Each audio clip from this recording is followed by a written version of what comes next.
Once again, Father, we come to you with an humble heart, meek in our spirit. We praying that you preside over this meeting, let it be a just and fair, and continues to be bless our community and our system. And Father, bring us together as one. We ask this in your Son Jesus' name.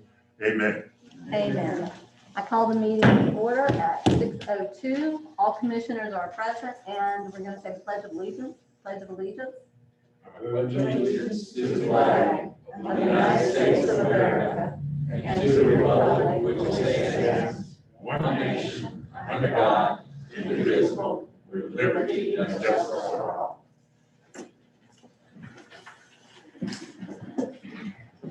Okay, thank you all for coming. Tonight, if we have any speakers, we're going to ask you to please hold your speech to 2 minutes. Everyone will be given an opportunity to speak. And at this time, I guess we'll start off with our public comments. Do we have any public comments? I know we have no recognitions, proclamations, or presentations. Do we have any public comments that are not germane to tonight's agenda?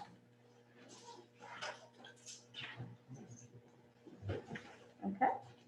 Mayor, I have one question about the agenda. Actually, two questions. One is, at one of our recent meetings, and we've had quite a few, our city attorney announced that he was giving 30 days notice. But we do not have on the agenda, I don't think, any discussion about filling that position. And that was 30 days, a couple weeks ago, I think. Okay. Could we add that to the agenda? We can. I know that he is probably ready to speak on that. Can we move it to 9? We can move it to 9. Let's move it to 9, Lisa, if that's okay with you. Sure, that's fine. I just think we have to bring it up sometime. Right. So. Could you talk a little louder, because is your PA on? Okay. I mean, your mics are way Yes. back and. Yes, we are. Right. Can you hear us? Can you hear me at all? Yes, I can hear you. Is that better? that always gadgets. Okay. Makes it a little difficult. Yeah. And you had a second question. I do. Well. We're- Okay. Is that better? Give it a try. Okay, I get the short share, so y'all bear with me. My second question is, at one time on the agenda, we had a place where the, Deb Westwitz, our administrative assistant, would make us aware of any correspondence. Do we still get correspondence addressed to the commission? Because if we do, we have not been receiving it in our folders or reading the letters. And I think we got a letter from the Christian Service Center. Did we get a letter from I didn't get a letter from the Christian Service Center. I so- did not. I did not. So if you have one, you're welcome to share it with us. Well, I did not bring it, but that answers that question. Okay. They told me they sent it, and so I will let them know that somehow it was not received. Thank you. You'll just share it with Deb. She'll make sure that she distributes it out to all of us. Okay, Okay. that was what I had about that. Okay. So at this time, we've got the consent agenda to go over the city commission meeting minutes of February 11th, 2021. Do we have any changes to those minutes, or are everyone in agreement with them? I think there may be two things missing. And it does get confusing because we've been setting a lot of meetings. On page 3, under city commission reports and comments, about 1, 2, 3 paragraphs down, it mentions that we scheduled a workshop for Tuesday, February 16th. I think also, and then further down, 1, 2, 3 more down, it mentions that we scheduled, that was it, that we scheduled a workshop for Thursday, February 25th at 1 p.m. to discuss financial services. But didn't we schedule a special meeting also, or did we do that at a later time? We didn't discuss it at the meeting. It was at a later time. It was at a later time, Yes, okay. ma'am. So we didn't do that. The meeting, the need for that just came up. And then somewhere in here, okay, on page 2,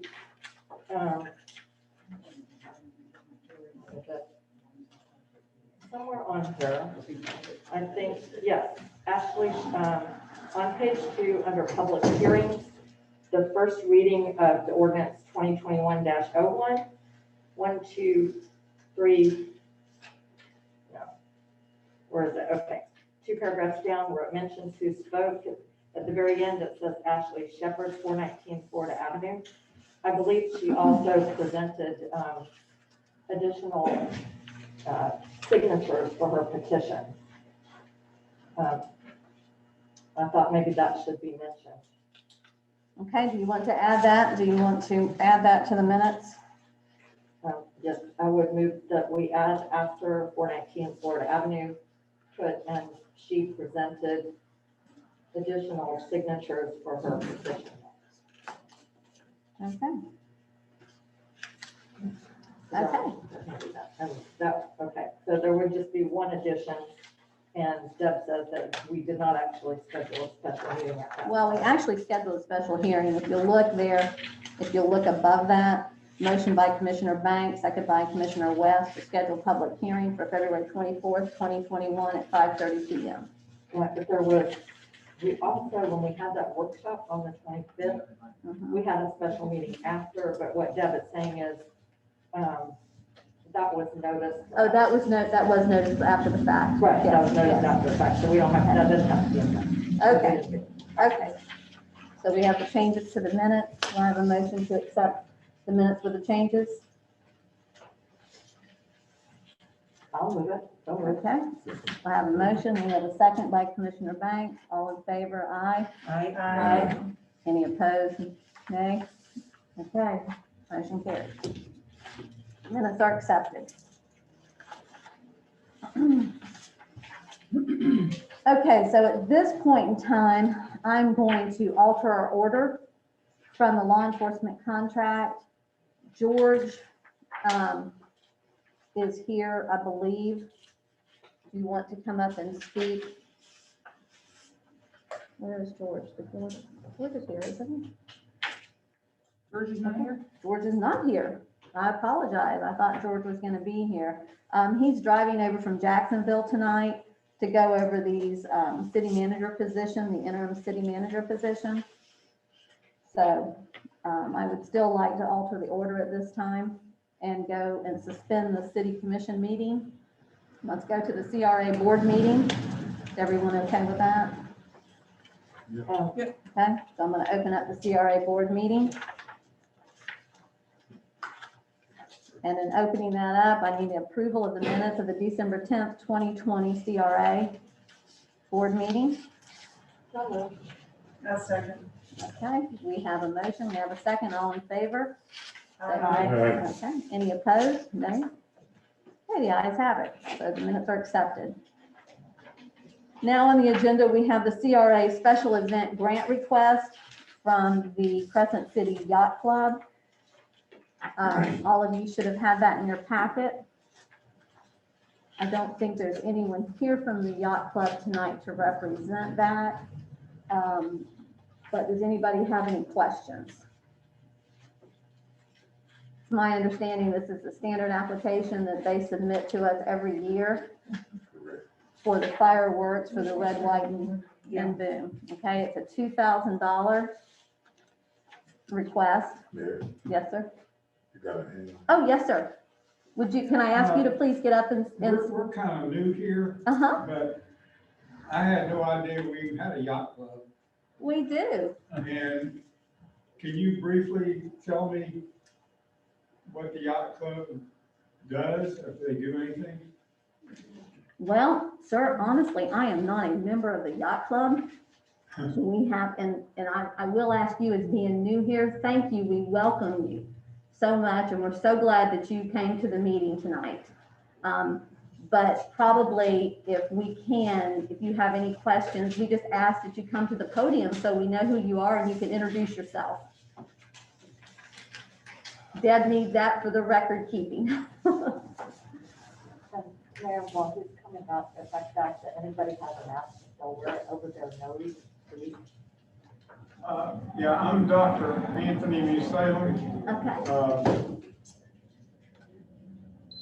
Anthony, you're. I'm a voter, but I had no idea we had a yacht club here. okay. And are you authorizing money to give to the yacht club tonight?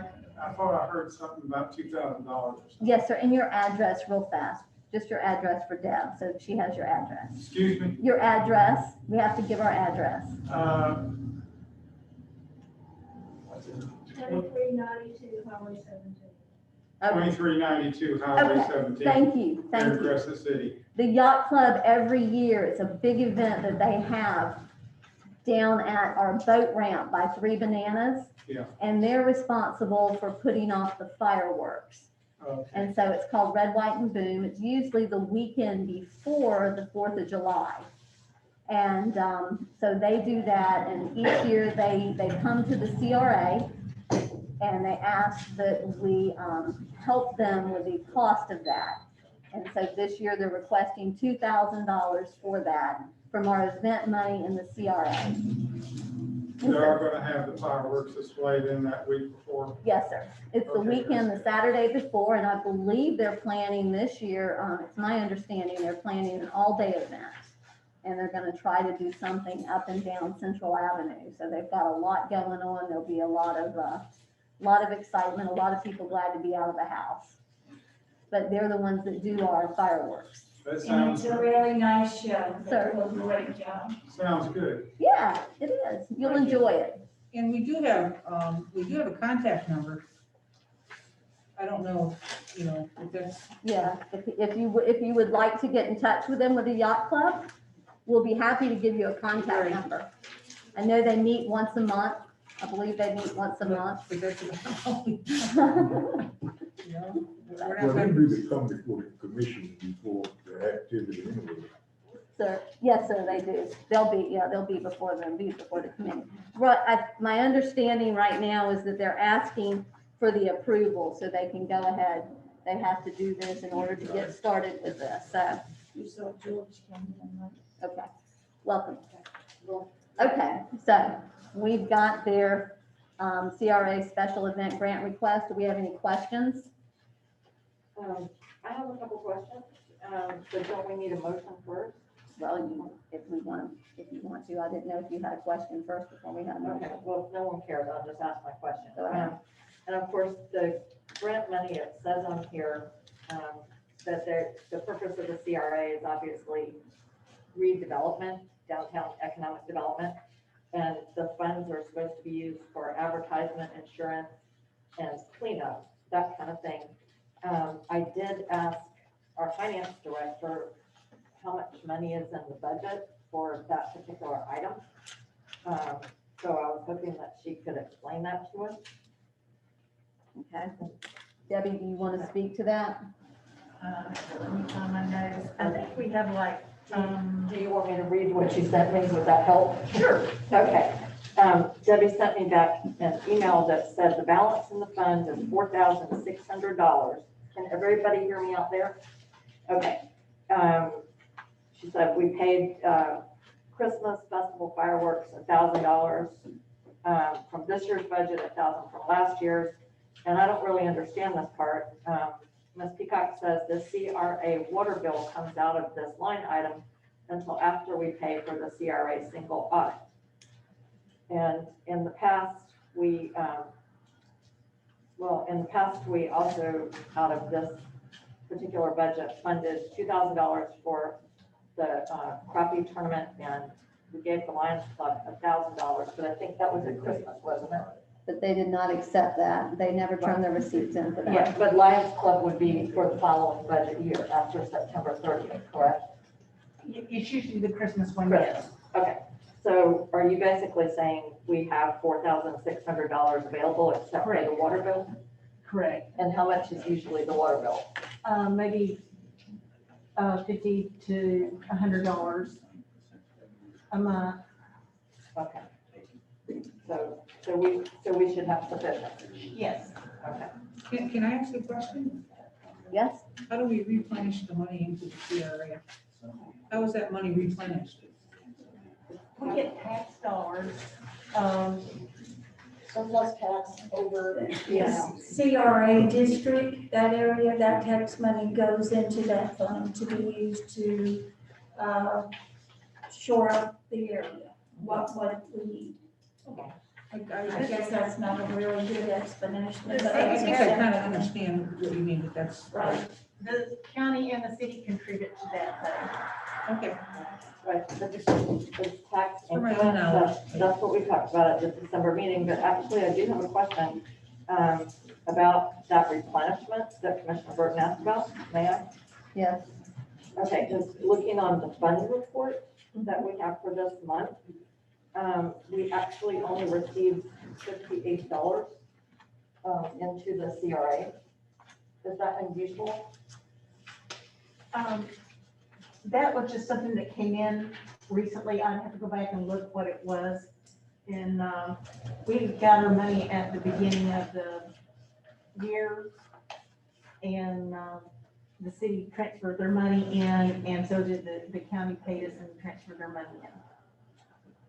I had a breakdown of it before. I took the breakdown off, but But I guess, because we get money for South, North, and Central CRA. right.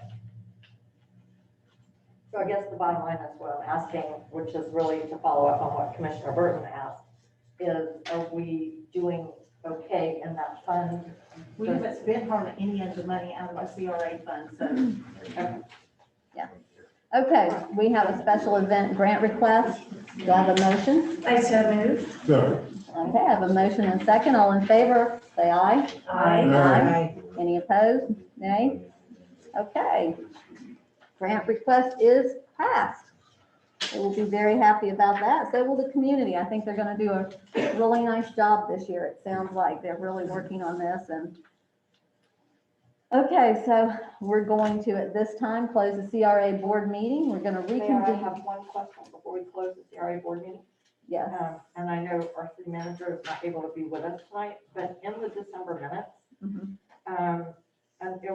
the city manager reported that there were 2 applicants for the advertised position. And that he was vetting them. If he was able to be here tonight, I would want to ask what occurred with those 2 applicants. I don't remember hearing anything more about that, so. I think he probably put that, my understanding is put that on hold right now for the next city manager possibly to step in. But we had 2 applicants. I don't know, there were 2 applicants. I thought there were 2 people that he had, or maybe it was applicants. I know there were 2 people that he was vetting, trying to get them to see how they could, you know, I think he said one of them pulled back. that we said. Yeah, so just that one. One, okay. That's a tough one. I mean, that's gonna be a tough position. And so I know he reached out to the chamber on it as well. He's reached out to the chamber. Right. And you know, the chamber has got quite a few applicants that they've been going through right now for their economic development position. And she had said she was going to share some of those applications with him as well.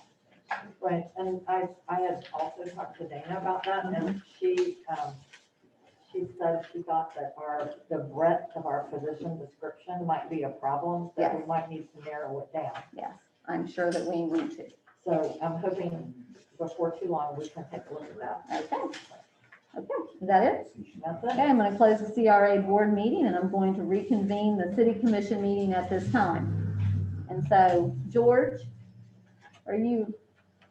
thank you for coming tonight, driving all the way over. You can come onto the podium. We're going to go ahead and take up our interim city manager position. Michelle, could you put your microphone down towards you a little bit or something? We're not hearing you really well. Okay, thank you. It's working. No, it's working. Okay. Hello, George, how are you? Thank you for coming over here tonight. Thank you. Well, we're kind of working on a 2-pronged attack. One is the interim city manager position, and the other is to get us a final city manager for Crescent City. Tonight, first off, I'd like to discuss the attributes questionnaire that was put together by Mr. Hanson. And the purpose of the attributes questionnaire is really to do a profile of the candidate that you're looking for. You notice in the copy that you have before you, I think, we sent you one online yesterday, you should have a copy before you now also. Jim highlighted in yellow the key attributes that you're looking for. Ones that rated 5 or very close to 5, the highest score, and you can see those. And it's not unusual. A lot of city councils have most of these attributes as 5 or very high. We get an awful lot of information, really. I do more from the comments. And if you take a look at the bottom sheet on the comments, by the way, before I get there, you notice there's 5 columns here, 1 for each council member scores. And to the right, we say like number 1 was Mayor Myers, number 2 is Banks, Burton. So we also identify whose comments there were, and then we total them on the right-hand column what the average score was. And again, Mr. Hanson did all that and does a great job.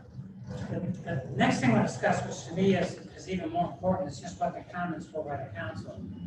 And I've got to struggle to read this with the mask, these cheater glasses on and the small print, but strong, what you look for strong budget skills, leadership ability with staff, open to suggestions, innovation.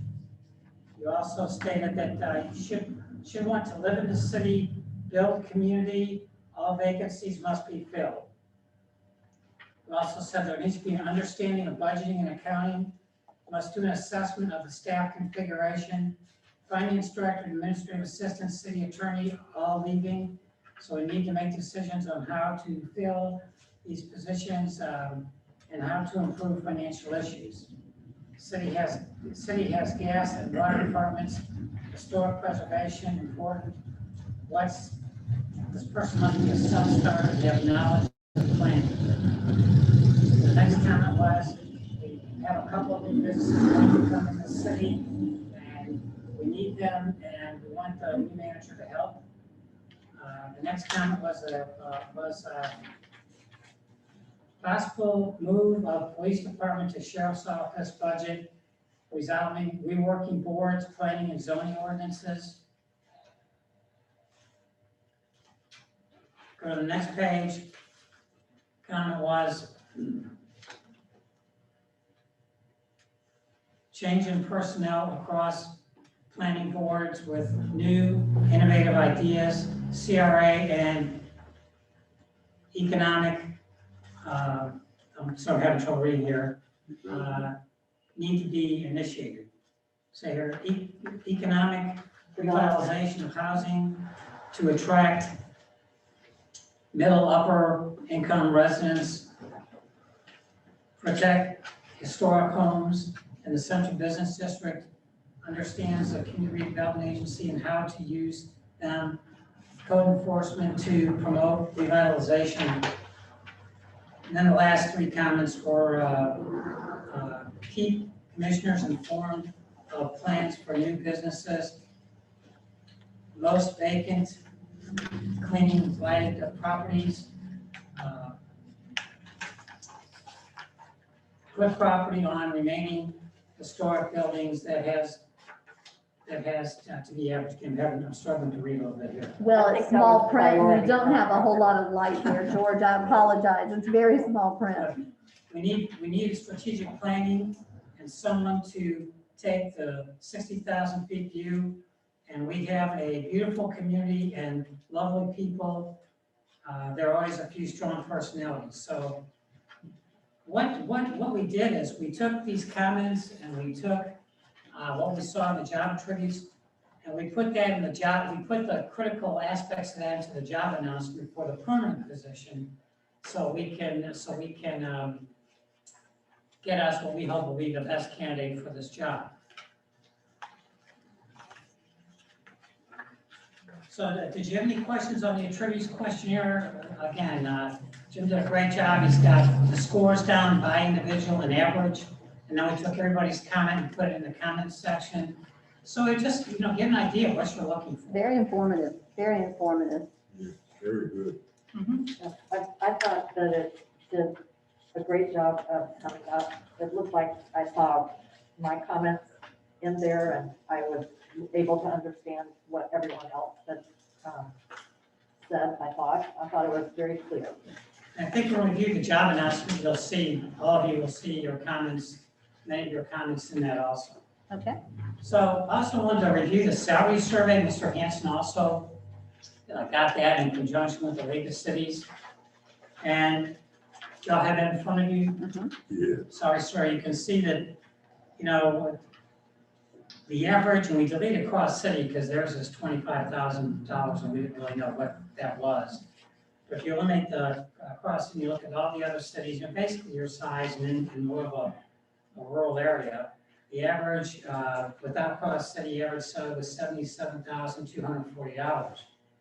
And what that told us is that we probably need to have a range of salary, need to kind of reset a range that is more, you know, I don't know, 75 to 85,000. I don't know, I'm just throwing that out there. But that's important for two reasons. I mean, obviously the higher the money, the better a candidate we can attract. We need to be competitive with the surrounding communities. And we also need to know this really right away as far as the interim candidate, because we also have to tell the interim candidates, you know, how that's gonna be a question we have to discuss with them is, you know, what are we expecting the salary to be?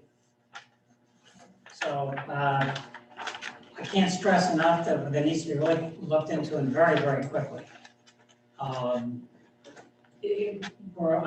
Speaking of the interim candidates, you know, we need to move very, very promptly. And in order to do that, the candidates that you decide tonight to bring in for interviews are gonna, you know, need to know they're gonna need to be contacted to let them know what the salary is and see if they still want to come in here and work as an interim candidate. Some of them may even want to be final candidates, and I'm, you know, uncertain at this point.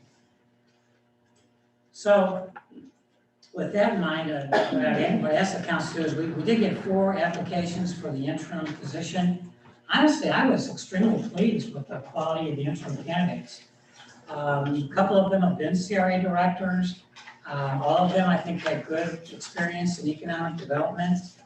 And my thoughts are, and we look at this decision, is I think it's going to be, if we want somebody to start, you know, like right away, like we do the interviews and hopefully be here the following week. It's my understanding, I think it's a great idea that we want somebody to be here for a week to 10 days with the current city manager before he leaves, which I think is an excellent idea, that we need to move very rapidly. So my suggestion is that what we might want to do is have 3 candidates here, maybe 2 we're going to call in, and 1 is a backup because one of them may say they're not interested or whatever. And so that'll be the next step, is your thoughts on these candidates and who do you think would be like the top 2 and then the third one as a backup. okay. Commissioner, One question. We touched on the attributes and you gave us the job announcement. Yes, I was going to get to the job announcement. I wanted to keep everything on the interim candidate before I went to the job announcement, because that's for the final candidate. Just And one. I was afraid I'd get everybody confused. Okay, just so we know what the order of it was. All right. has everybody had an opportunity to review the applications? Okay, Yeah. And I don't know if George knows this, but I have a question about availability potentially. They all stated in their things that they're, I feel like they're all very available, and the ones that could actually commute here, that are close enough to commute, I think would be superior candidates as far as starting right away. The one gentleman from the Funiac Springs, you know, is quite a distance, and that person would have to move here for an interim job, or you would have to, you know, if I were him, I'd ask you to pay me a housing allowance until, you know, for that 4-month period, so. Right, well, because the question I had was really about that gentleman from the Panhandle. And I don't know how to say his last name, Migalski, I'm not sure. He mentioned that something about his wife is teaching and will be teaching until the end of the semester, an elementary school teacher. So I wasn't really sure whether he was indicating he could come here now or what. Well, that's why my suggestion, that I'm not sure whether he can come here now or not. He also said in those letters that it kind of implied to me that their permanent residence was gonna be in Mexico Beach. Mexico Beach, That's which what- is, That's what I got out of it, so. that's still Panhandle. So I think that, but I also would say though that his qualifications I thought were excellent. I mean, he's been a city clerk, he's worked with small cities, so he's got a lot going for him. That's why, my suggestion would be like on these candidates is to have for you or the staff member assigned to contact him and ask him those questions, how soon could you start? And, our expectation is we're gonna pay her X amount of money and, would you want to accept the interim job? Question I would ask you right back is, well, I have to put on there and, you might ask the questions, would you be willing to pay a housing allowance for the 3 or 4 months that he's gonna be here? The question we also need to ask him on, it's in the questions when we get to that is, for all the candidates, is, would they be interested in a permanent position? And we need to know that also up front, whether they would be or not. Yes, sir, Commissioner Banks. So information that we need to give you tonight, we should be able to leave with is the amount and the one that we chose, or go choose. Yeah, the ones, be plural, yeah, And- 2 or 3 each one to look at. Okay. I would say 2, and then have a backup in case. Okay, so we would bring 3 of them possibly in. And I believe George is looking at, he talked about next week, some commissioners have got a conflict next week. So possibly that Tuesday, Yeah, the following Tuesday. that following Tuesday. And then we want this person to probably start the following week. Right, The week from when the interview was, the following hopefully, we have to week. work that out. Is everyone available for that following Tuesday? I believe it's the 23rd. 23rd. We would do the interviewing individually and then we could, Well, here's my thought on that. okay, go ahead. I know that I handle things differently than your consultant did. What I would suggest we do, and I've got the suggested questions and process, and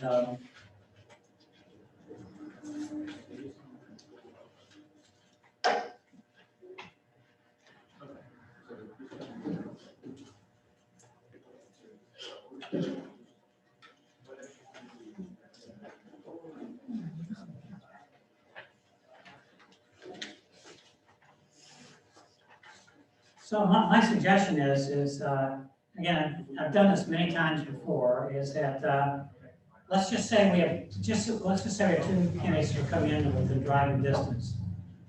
3 of the 4, I think, are. We have like show up at 10 p.m. or 10 a.m. And they would do a tour of the city with the city staff. In other words, they'd be able to talk to the city manager, administrative assistant. They would take a tour of your facilities, like the waste treatment plant, a little tour of the facilities, so the staff gets a feel for this person. To me, there's nothing worse than hiring a new top level person and they walk in the door that day and everybody wonders, who the heck is this? Why did they get hired? So be an opportunity to meet the entire staff and also for the staff members to tell them, what's good about them, what's the positive things about their department or divisions, say the waste treatment plant, and what their concerns are going in the next couple of years, what needs to be done. So that would be with the city manager and staff, and Mr. Hanson and I would also be present. And so then, let's just say the tour's from 10 to 12. From 12 to 1, they would have a lunch with the city staff. And then at 1 o'clock, there would be the first interview.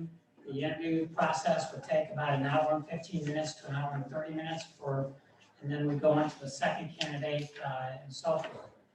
And what that does, I'm a big believer that the interviews, my 40 years as city manager, I had several interviews and all of them were as a group of the council.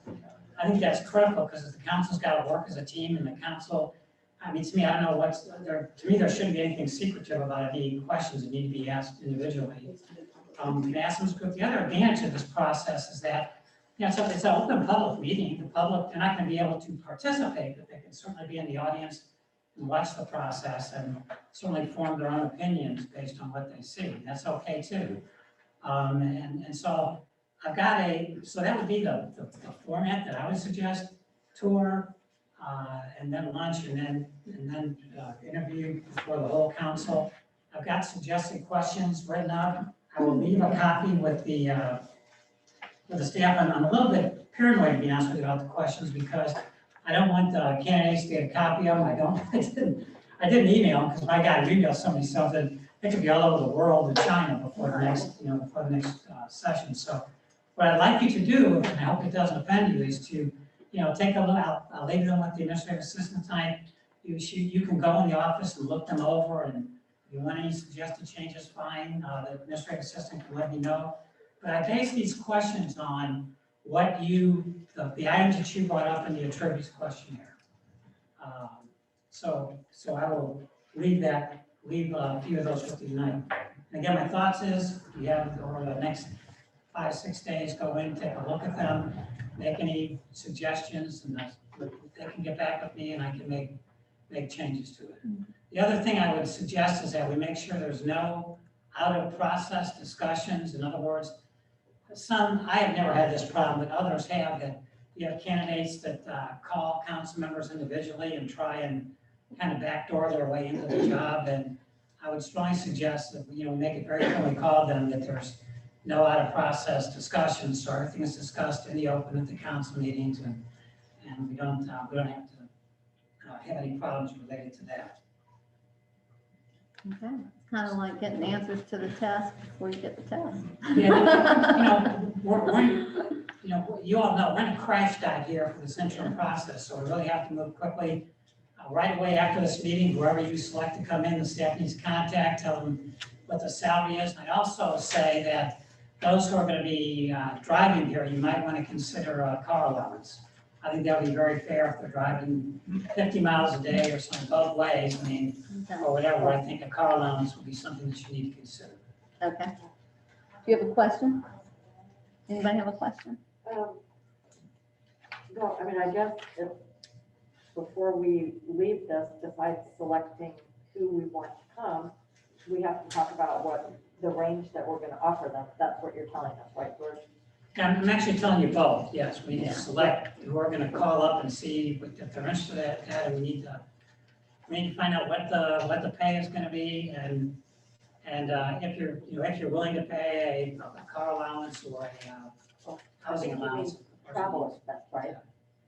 Yeah, it would be a travel expense. It would be a travel expense here. And I think that also in consideration of our current city manager and his salary, which is right now at, Devin, at 70, okay. That at 70, George, do you feel that if we were to stay at that for this interim period, because we're talking maybe, what do you think, 3 months? Yeah, we're talking about 3 or 4 months. Okay. Again, tonight when we discuss the job announcement, the quicker we can get out the job announcement, the quicker we'll get the ball on. It'll be at least 3 months, I would say. And, as Jim Hanson would say, it could be 3 to 6 months, but I'm working on it to get this done much faster. Okay, I'll take questions from the audience in just a moment. Okay, thank you. Well, Mayor, I was going to suggest, after looking at the excellent salary range chart, that was really good. That was very good. Our current city manager was hired at $70,000. That was 10,000 less than what his predecessor made. His predecessor had been here for 10 years and was at 80,000 and did not want to stay with us and did not ask us for a raise.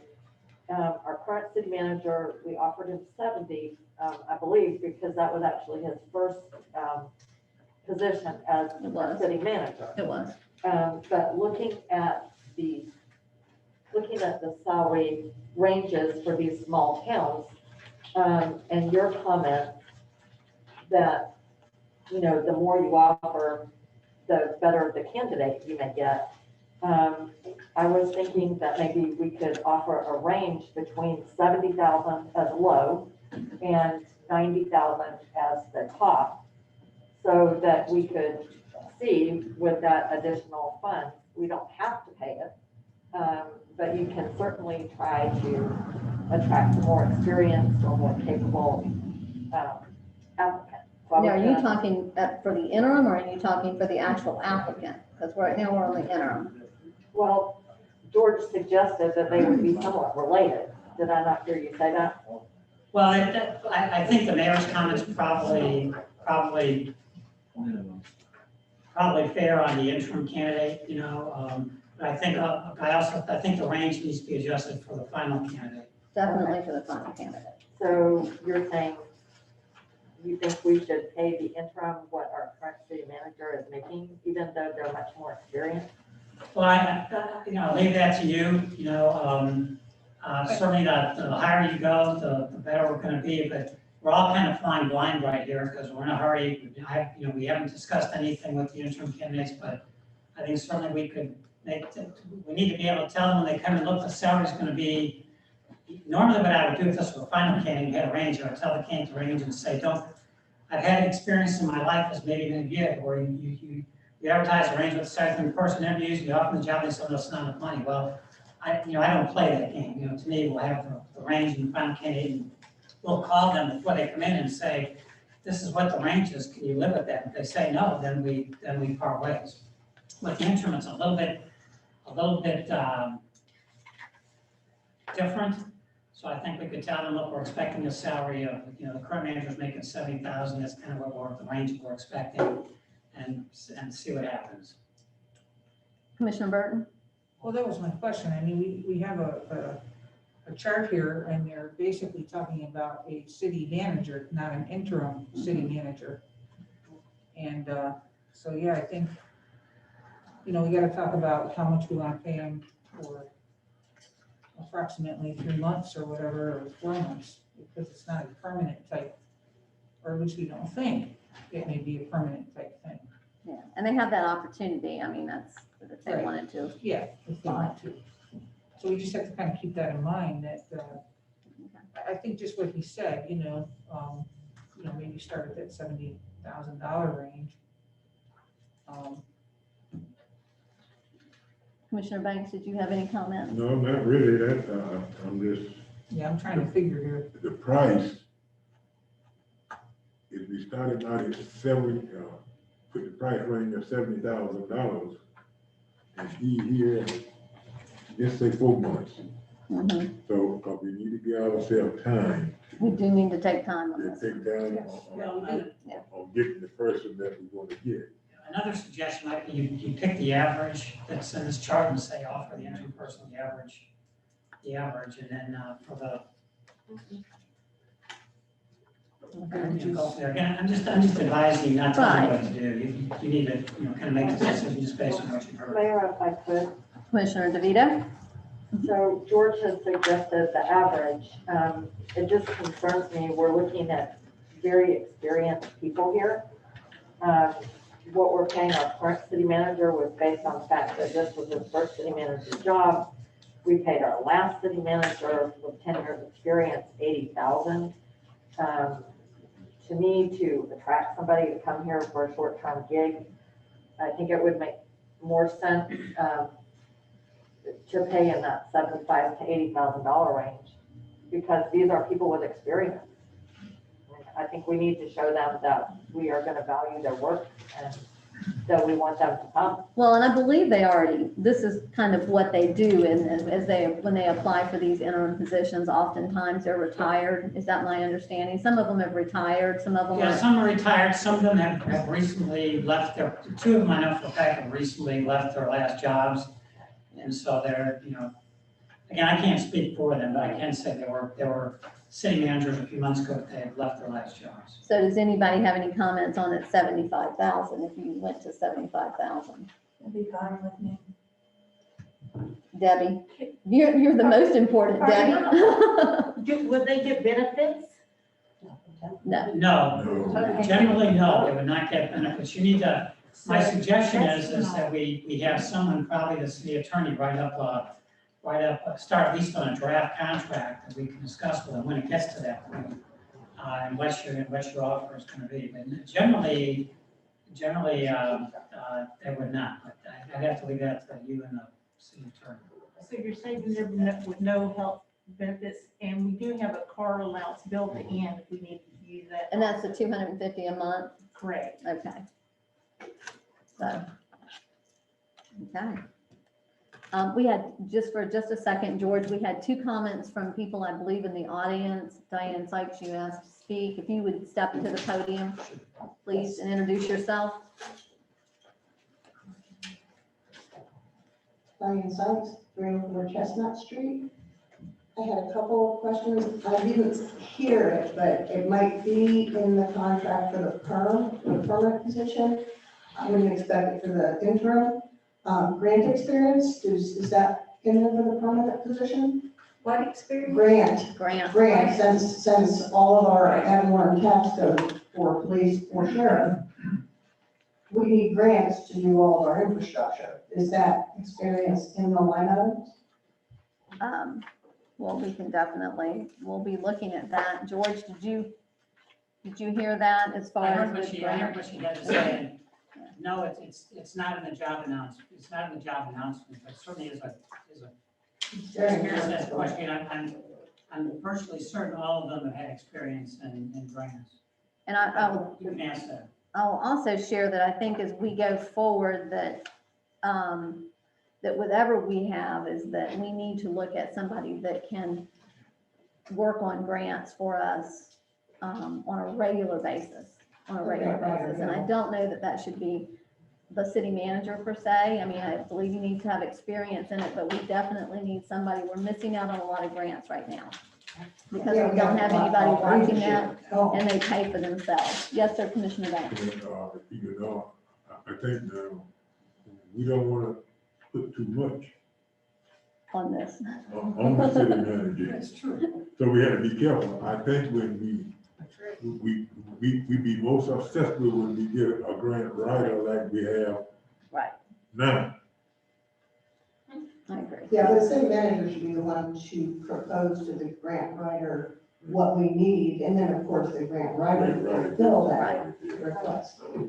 My second question was about the secondary email that the city manager is having the resumes sent to.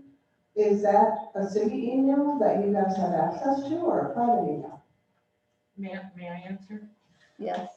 That is a city email that actually goes to on my desk.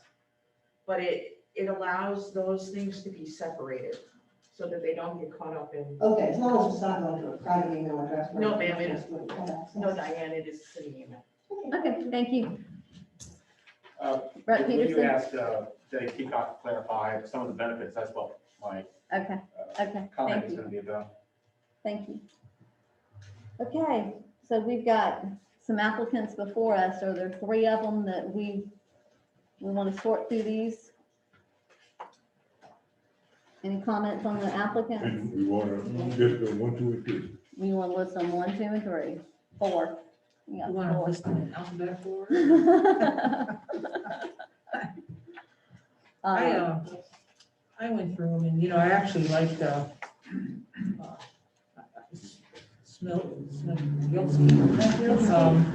however, I just think he lives way too far away.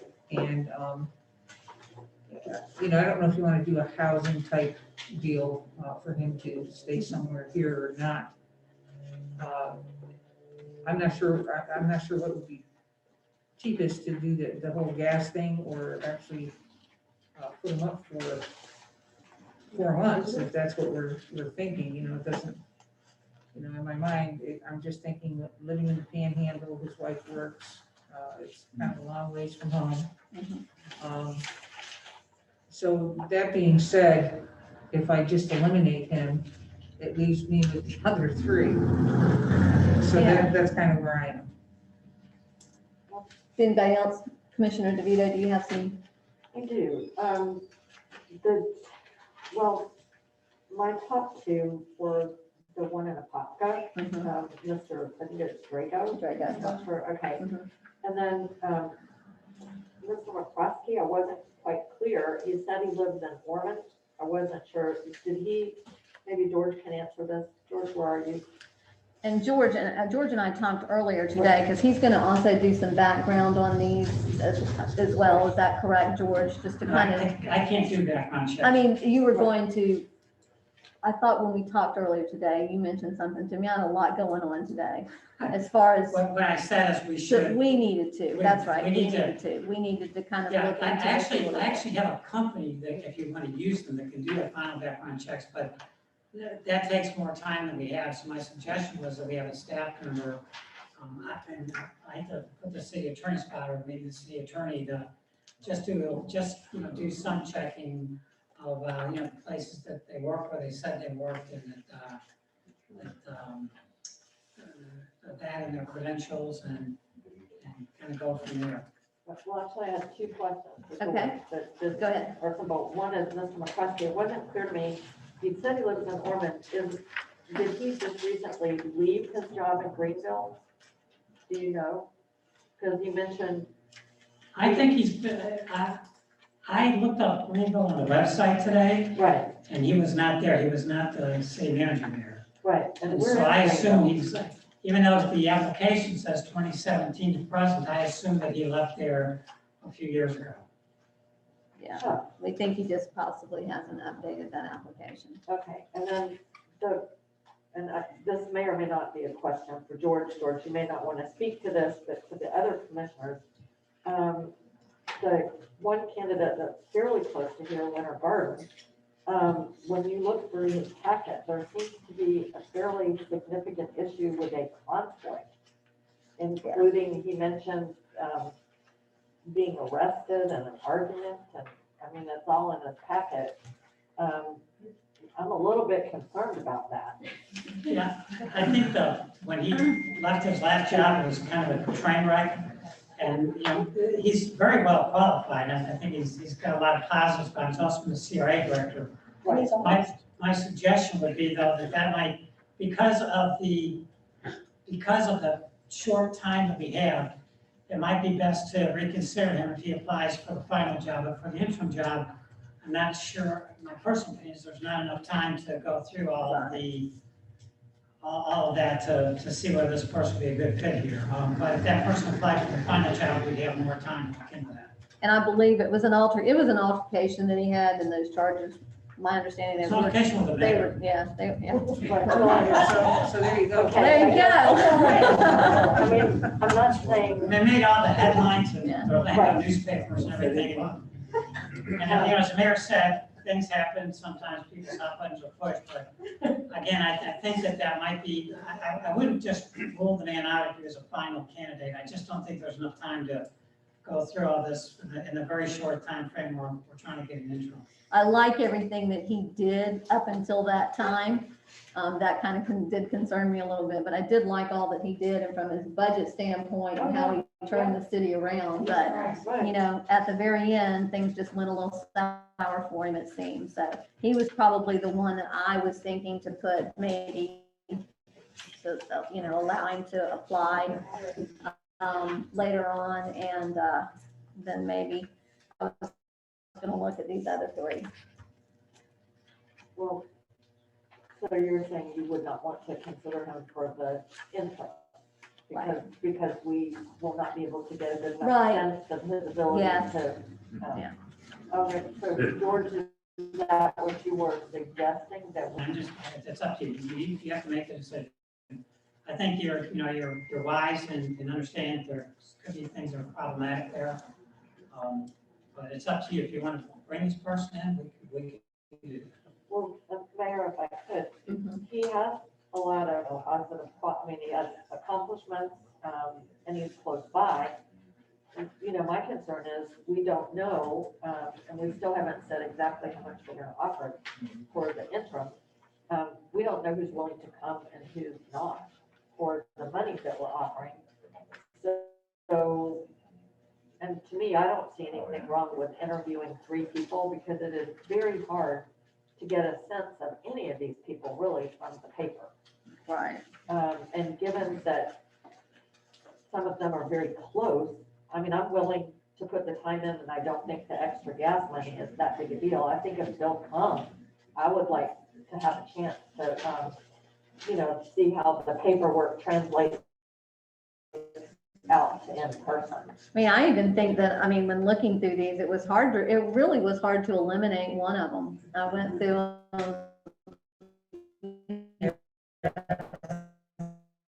several times. And so, what are your thoughts on that? You could, again, I think they're all very well qualified again, but just remember, one of the reasons I'm trying to limit this a little bit is that we don't have any time. We're expecting to call somebody to come in maybe a week from when, in a little over a week, and then we'll expect to do this, and we're gonna try and make a decision. So I think that to eliminate one or two, at least one, makes some sense. Okay. And I'll do whatever you guys can do. I think, I do believe that we need to at least allow 3 applicants to give ourselves 3. And then there is a possibility that one or more of these people may not be willing, you know, we don't know. So maybe rank them, top 3, and then number 4. And Could be a backup. So we're gonna bring all 4 of them in. Right? 3 and a, The 3 three and a of them. backup. We're 3 in a We're gonna backup. rank them. We're gonna rank them. Which one do you like best to least? Do you want us to do that on a?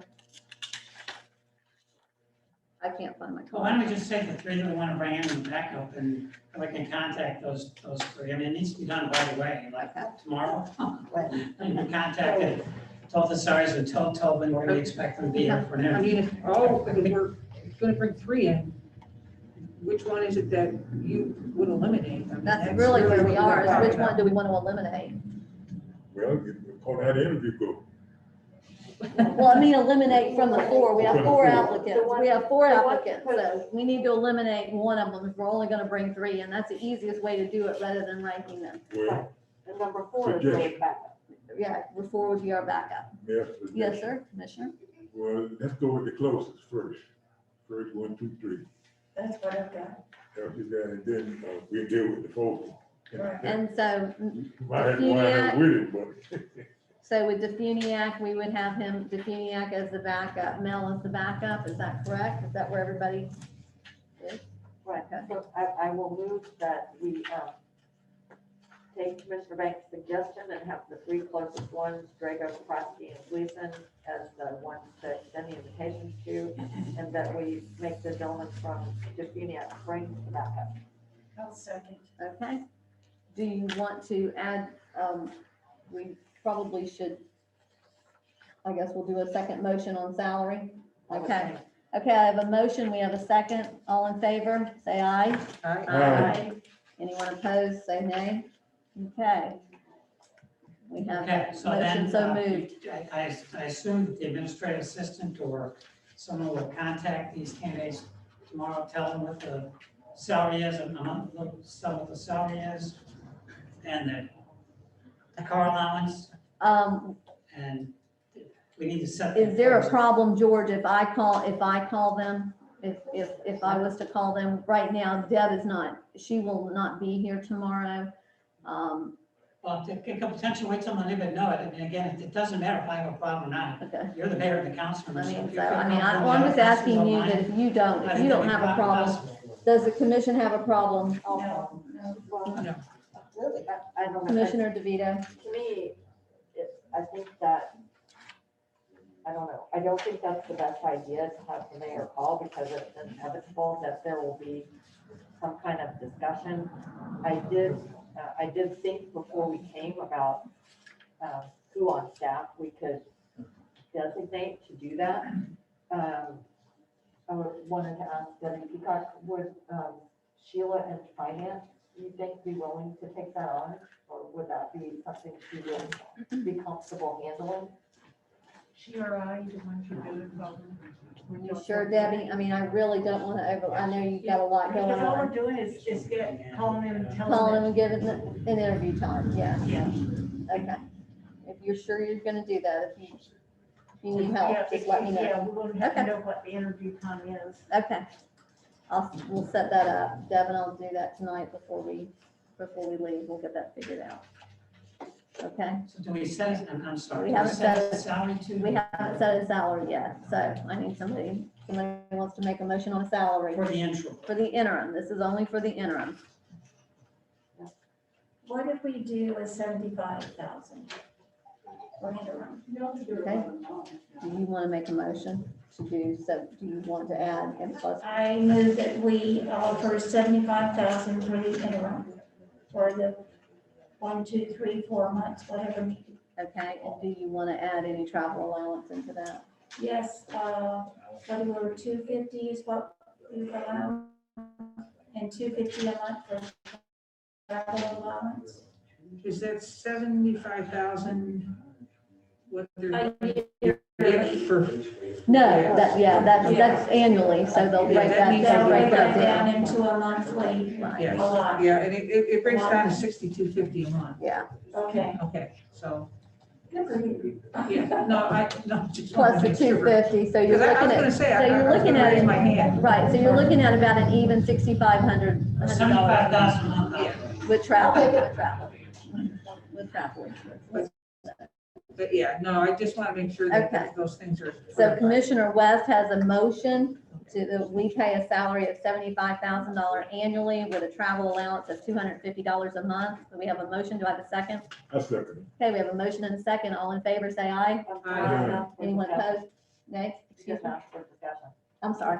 I thought we'd already discussed it. Do you want discussion? Do we have discussion? Yeah, we did discuss, but my concern about offering 75,000 is that it's a little low because it includes no benefits. It's just the 250, and we're actually paying quite a bit more for the permanent position because they will actually have to pay their own self-employment tax out of this, which I believe is what, 15%? Could be higher. Depends. 7.5. So, yeah, but you, when you're self-employed, you have to pay the whole thing. Yeah. Right, you pay 7.5 anyway, it's an additional 7.5 for yourself. Right, but when, in other words, we won't, since this is gonna be on a contract basis, it sounds, I mean, I guess we should clarify that, we're not really giving them 75,000, it's 75,000, and then they have to pay that extra 7.5%, and we're not giving them any health insurance. The current city manager's salary includes health insurance. This is an interim Yeah. position. And I think, It's Right, a I realize that. temporary position. I realize that, but usually people in temporary positions get paid a little more, not a little less, because That's not necessarily true. it's but- short term. Well, to me, we need someone with expertise. I want them to feel that, you know, we have a value for this position. So given that we're not paying the benefits and that they're gonna have to pay the extra self-employment tax, I think we should consider going a little higher. And we also need to consider the possibility, George has said we're under a tight time frame here, which we know we are, of, you know, what will we do if that's not sufficient to attract them? Well, hopefully they would come back and make us an offer. Right, but, If they didn't like what we were paying, then maybe they would come back and say, hey, no, I won't, I'll do it for 80K or whatever. okay, but we're Does that having, happen, George? Well, we really don't, I mean, that would happen if they're a range, but we really don't want to get into that with the interim candidate, even the final candidate, have a range with the final candidate and tell, usually we do, when we call them in for the finals for an interview, we say, look, this is the range, can you live with that? They say no, we say, well, we're sorry, we go on to the next person. We don't want to play games with them. So to me, the interim's a little bit different. We should set what the salary's gonna be, and then we call them up. We'll tell them what it is, plus the allowance, plus, you know, there's no other benefits with it, which I think they understand. And if they're not interested, they're not interested, you know, we'll move on. Again, we have 4, I want to emphasize, and I'm really impressed with the quality of the candidates we have. I think they're excellent. okay, right now we have a motion and a second. Do you Okay. want to withdraw your motion? I'll withdraw my motion. Okay. You got something? We've got, well, Alice, would you like to come to the podium, please?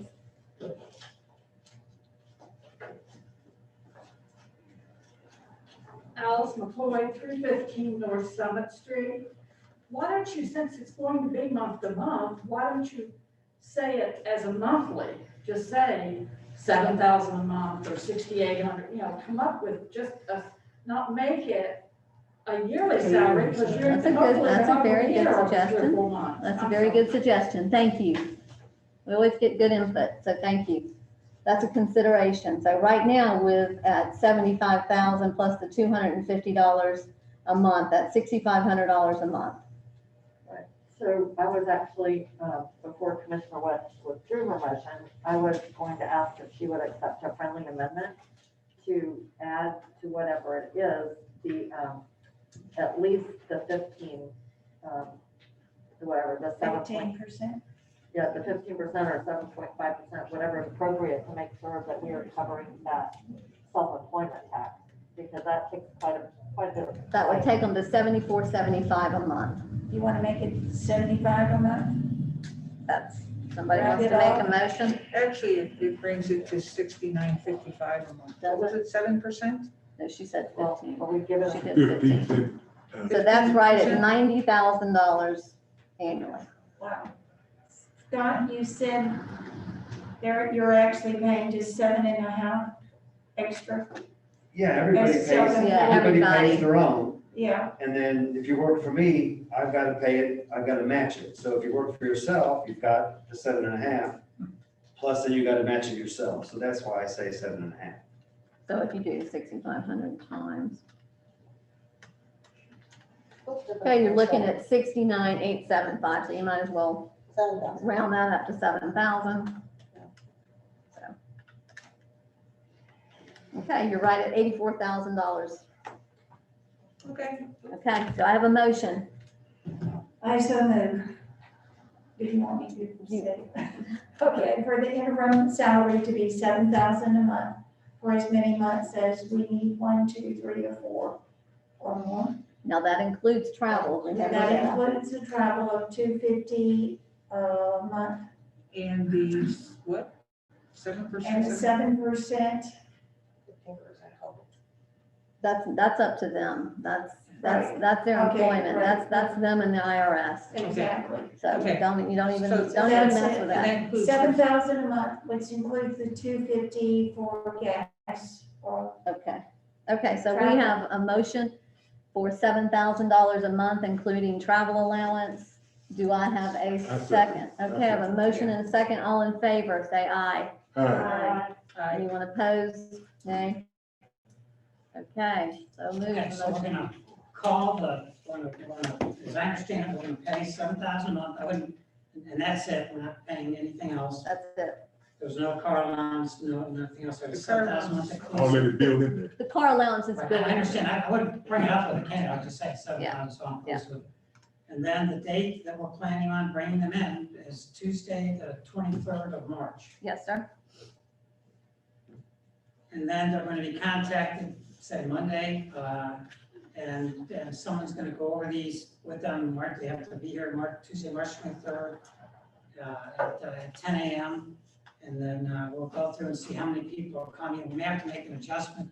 I'll need to know who they are and how many we're going to actually bring in after someone in the city talks to them. One of the things I won't be doing is talking to the candidates outside the process because I'm not a city employee, I'm your advisor. I'm not authorized to speak for the city, so the city employee needs to speak for the city, so I Okay. think we made a lot of progress there. Okay. And so we have that done. Then although I'm sure I'll think of something on the drive home. Then the next item we want to discuss, so now we're through with the interim candidates. We got contacted, we're gonna bring possibly 3 in. We've got the salary set, we've got the date set, we may have to, can we be flexible on those dates if we need to be, like 23rd, 24th, if we have more candidates?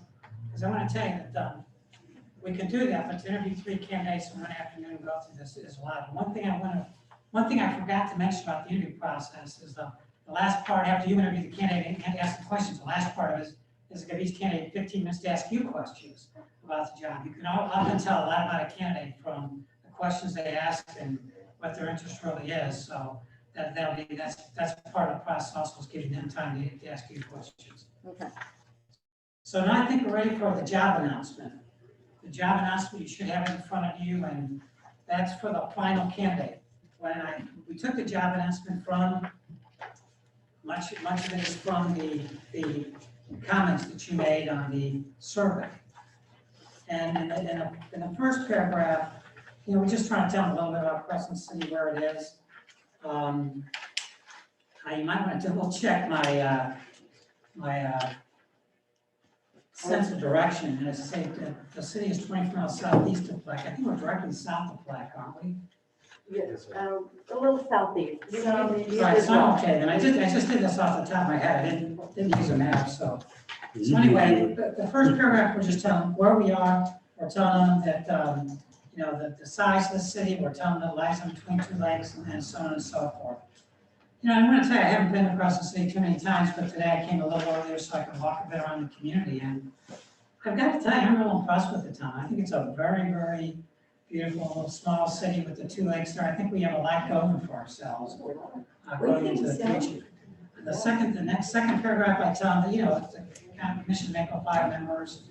I tell them that, how many full-time employees we have, and I did the full-time employees, that's without the police department.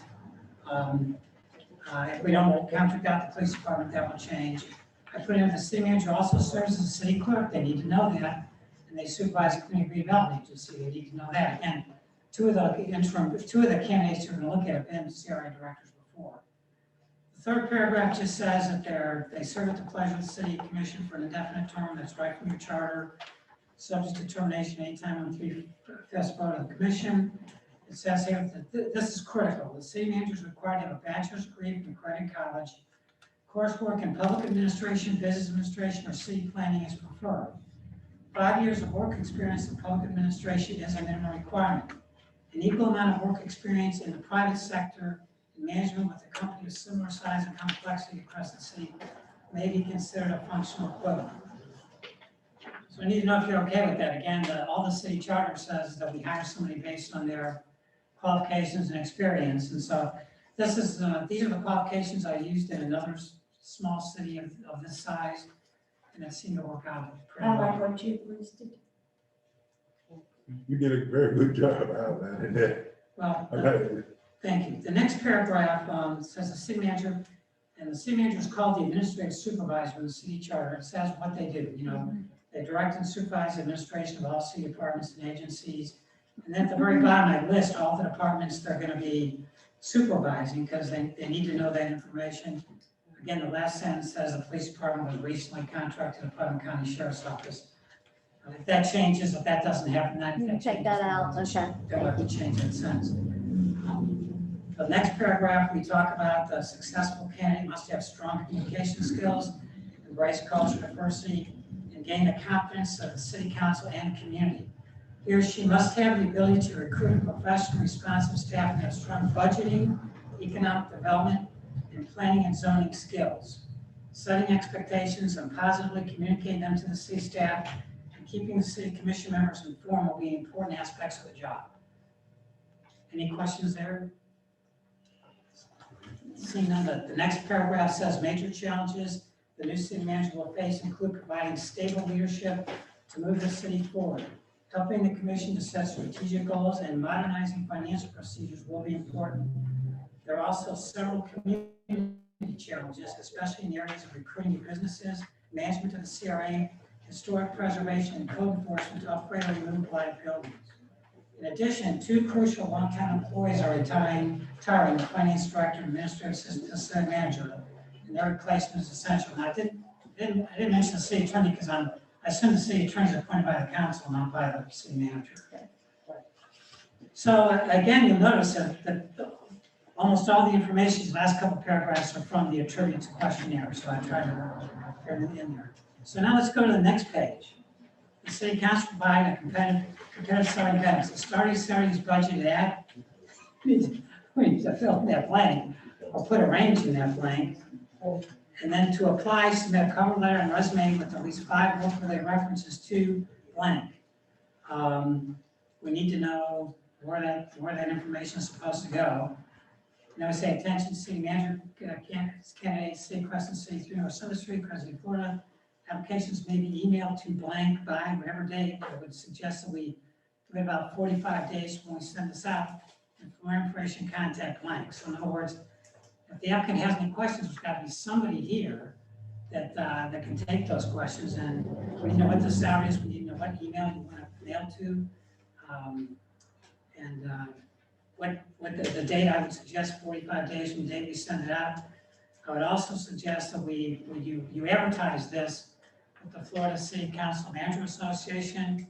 That'll get you the Florida managers. And you probably also may want to advertise this with the International City Managers Association. That gets a look-see of all the professional city managers in the United States and Canada. Okay. And when the city council I was talking about advertising the New York Times, and I kind of chuckled because city managers, I know many city managers that read the New York Times too. I'm sure there's some. But my point is that that's not how city managers want the job. All professional city managers are going to be members of ICMA and or probably FCCMA up there in Florida. And that's where you advertise. We all look at those whenever they come out on a monthly, bi-weekly basis, and that's where the jobs need to be. But still, somebody, remember, at the time this is being processed, Mr. Esposito is not going to be here, and Mr. Assis is not going to be here. So we need to know where are these going to get emailed to, who's going to take them, and normally what happens is that every week or every few days, depending on how many come in, they send a copy to Jim Hansen and myself. What Jim and I do is and by the way, it's a tremendous amount of work. I mean, if you get. This has already been a tremendous amount of work. Yeah, if you on get this. 60 applications, this is seriously an unbelievable amount of work. What Jim and I do is we tabulate them based on their qualifications, and then we would meet here at an open meeting in the afternoon. Jim and I would personally discuss them, who we think, we would divide them into 3 groups. One group would be just not recommended, the next group would be qualified, and the next group would be recommended. So we would, and then we would take the recommended ones and you would be able to, pare that down, who you want to bring in for interviews. You can also they can also send you copies of these resumes as they come in if you want to see them. There's nothing wrong with that, but Jim and I would need to have on a regular basis. We can't wait until the 45 days is up and then send us 60 applications. Right. That's not gonna work. We need to have them on a very regular basis. And Jim and I need to know who to call here if there's any hiccups in those receiving the information, whatever. And then again, when it's all done, Jim and I will meet back here in this room. We would discuss it, like anything, we don't agree about everything. We discuss it, kind of negotiate back and forth. We think are the best candidates. You could sit in on that meeting if you like to and hear us discuss it. And then we would submit the results to you and then move on from there. So Okay. the faster we can get this job announcement out, the faster we can start the 45-day clock, and the faster we can start looking at candidates and bringing someone in. But we have to have all these blanks filled in before we can do that. The good news is we don't have all these blanks filled in tonight, Okay. but you probably need to, but it'd really be nice if like within the next week or two, we need to get this out. But you definitely need the salary. We're gonna have to come to a conclusion on the salary so that he can put that in the job description. Does anybody have anything they would like to add or take away from this job description? So we can, And you have more time if you want to okay, discuss again. We're not going to put this out tonight, so there's time. Everything I've done really is for you to review and make sure that you're comfortable with. okay, Remember, I'm an outsider. I'm just, okay, I then, do have a question about what George is saying about the timing, and Okay. that we have time. George, we meet once a month. So if we don't decide the salary tonight and the wording tonight, the next time we would have to set a special meeting for maybe the week that we're interviewing the interim that candidate. would work. I mean, we could.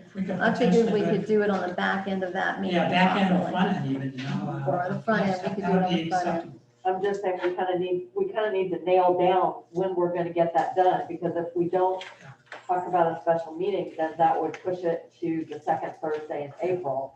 And that's, Earlier, sooner rather than. We need to move. And Right. on the other so I'm hand, thinking maybe we can think about these things and we can wrap it up. That'll give everybody a chance to kind of, I think you need time to soak this in. read soak it through that, thoroughly, make sure you're that, comfortable with everything we've done here. okay, So that's why I wouldn't recommend you just approve it tonight. I think this is. okay. So we're gonna revisit this on the 23rd. Is everybody good with that? Sure. Well, I think, depending on the time allowable, we could set a special meeting and maybe just figure this out with George, either for the 23rd or 24th. Well, I believe we're gonna have to, the 23rd is gonna have to be a special meeting anyway, because we're gonna be choosing an Oh, that's interim. right, Yeah. okay, put it, yeah. Put it on. Again, it's all a public process, so Yeah. Right. anybody in Okay, the so I think citizenry, add that advertise to a the- public meeting, anybody can attend and Yeah. watch the So- process. add that So to we'll the- put it as part of the agenda on that day. Is that okay with everybody? Yes. it is the- Okay, that's good. I do have one question about something here. Okay, Well, actually, two questions, and this is for George. On the 1, 2, 3, on the third paragraph, where you drew our attention, that the last line you said, an equal amount of work experience in the private sector management with a company of similar size. You said that's worked out before. I don't know, I have some real reservations as to whether, We can strike it if you want to. I don't know, I'm just very concerned that somebody who has mainly worked in the private sector would be lost with all the special rules and regulations and with Okay. our staff. Give that some thought, you can always. Sure. I'm gonna go ahead and make a suggestion that since we're going to be meeting on this on the 23rd to discuss it, let's just go over it then at that time, if that's okay. We've got a lot of other things right now. Yeah, That's fine with me. but Mrs. DeVito, that's a legitimate comment, and if you want to limit that, you can limit that. Okay, I'm just a little bit worried because the last time we got applicants from like real estate people that just, you know. George, we really appreciate you driving over here this evening and all the hard work that you and Jim have put into this. We And really. remember, I left an administrative assistant Okay, questions, so you all have time to look at the questions within the next week, and any comments that you have, we'll get back. Deb's gonna lock them up. We'll get back to You've got the test questions. Yes, ma'am. We do have an online attendee that wishes to speak, Okay, and I forget, I apologize in advance because I'm not entirely sure I can do this. okay, we're gonna Are you try. ready to try. We're gonna try. Good luck. Thank you. Hello? Yes, hello, can you hear us?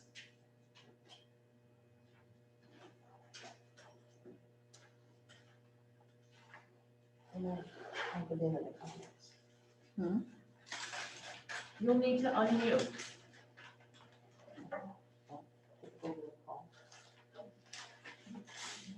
Technology. Yes. They have to unmute on their end, and Can you chat to them? Can you type them a chat? no, none of this. All right, I'm afraid we will be unable to do that.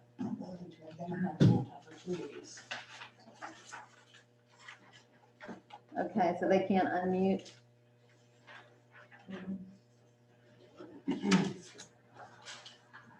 Okay. Technology. Okay, George is there. Thank you so much. Thank You be you. safe traveling home, and again, we appreciate you. Thank you. You will also find that there was, you have a printout from Colin. He reached out to me today. You can read through that. He did give us a price if we were willing to do that, to go forward with him, but, I think we will need to continue with what we have. okay. Yeah. Wasn't as forgiving as we would hope that it would be. Right. Okay, let's move on to, at this time, I want to go to, I'm going to continue to take, alter the order and with the law enforcement contract, but I'm going to go to public hearings. So at this time, we're starting our public hearing. This is the second and final reading of ordinance 2021-01.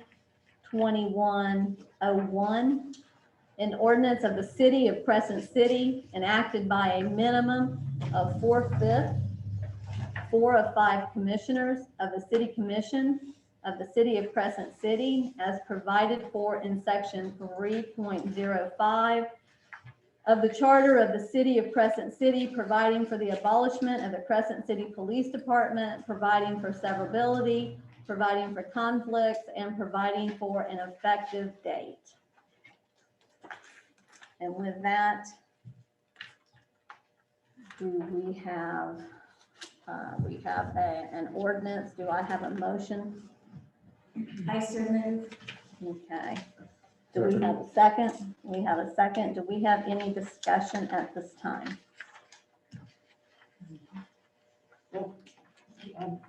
I'm happy to,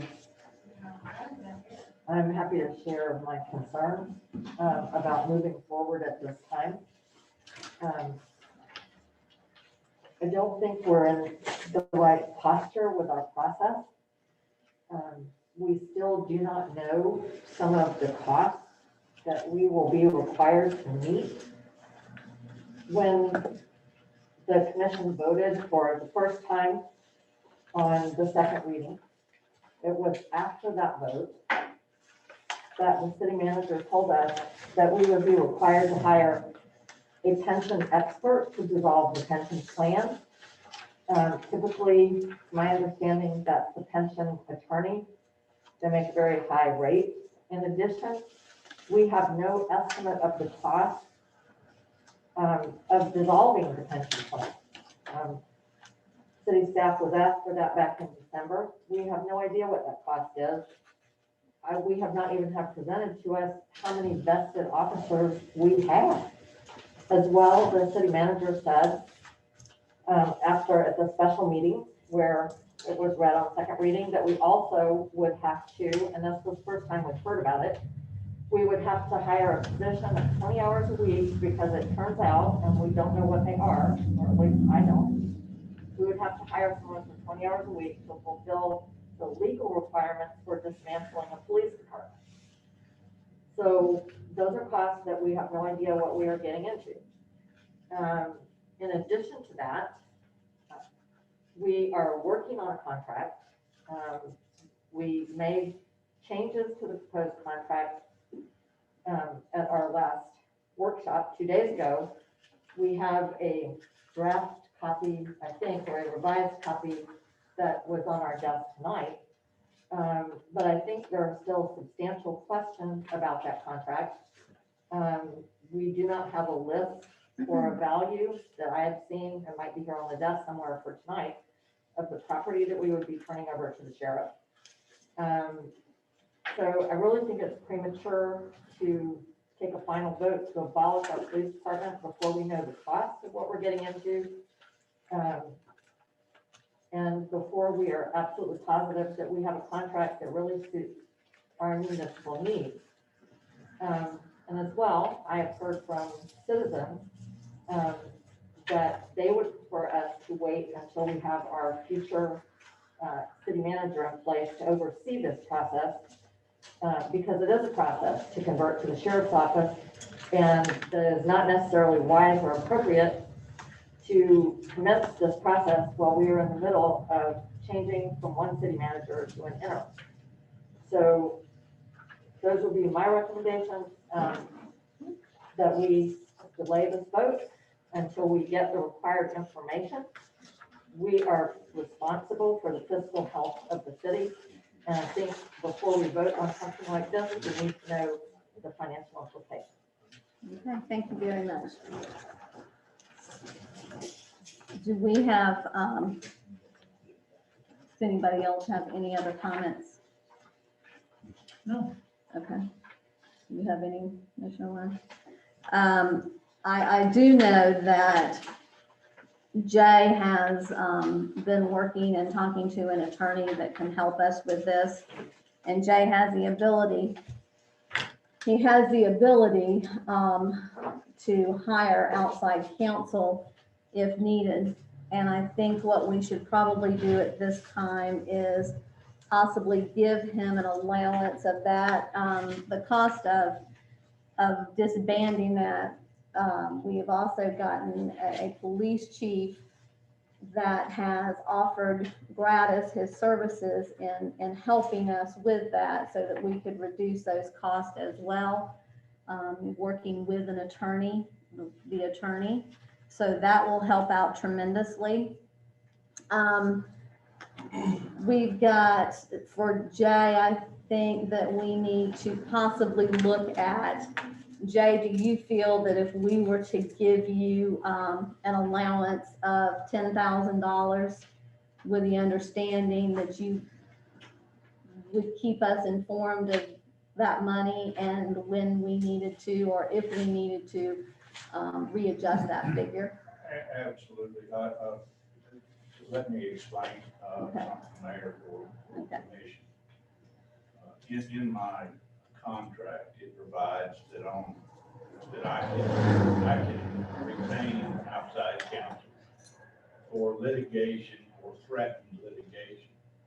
This is not so much about, abolishing the police department. But, we have received correspondence from an attorney that represents several of our officers. And, that's been ongoing. I have $4,000 in my budget, I believe, is that correct? Yes. And, the attorney that I've been speaking with, and these questions come daily, it's not weekly. And it, you say, well, what is pending litigation? I feel like when somebody mentions in correspondence possibly suing the city, that it could be pending litigation. We may get by with a lot less, but I know that $4,000 doesn't go very far. We have an excellent attorney out of Lake City that has agreed to, she's been through this, she's represented cities, and she's been through this process several times. And she's agreed to provide those services for $225 an hour, which to me, from somebody of that caliber, is pretty good. And I will keep you abreast. My contract says that I can, with the city manager's approval, can retain outside counsel.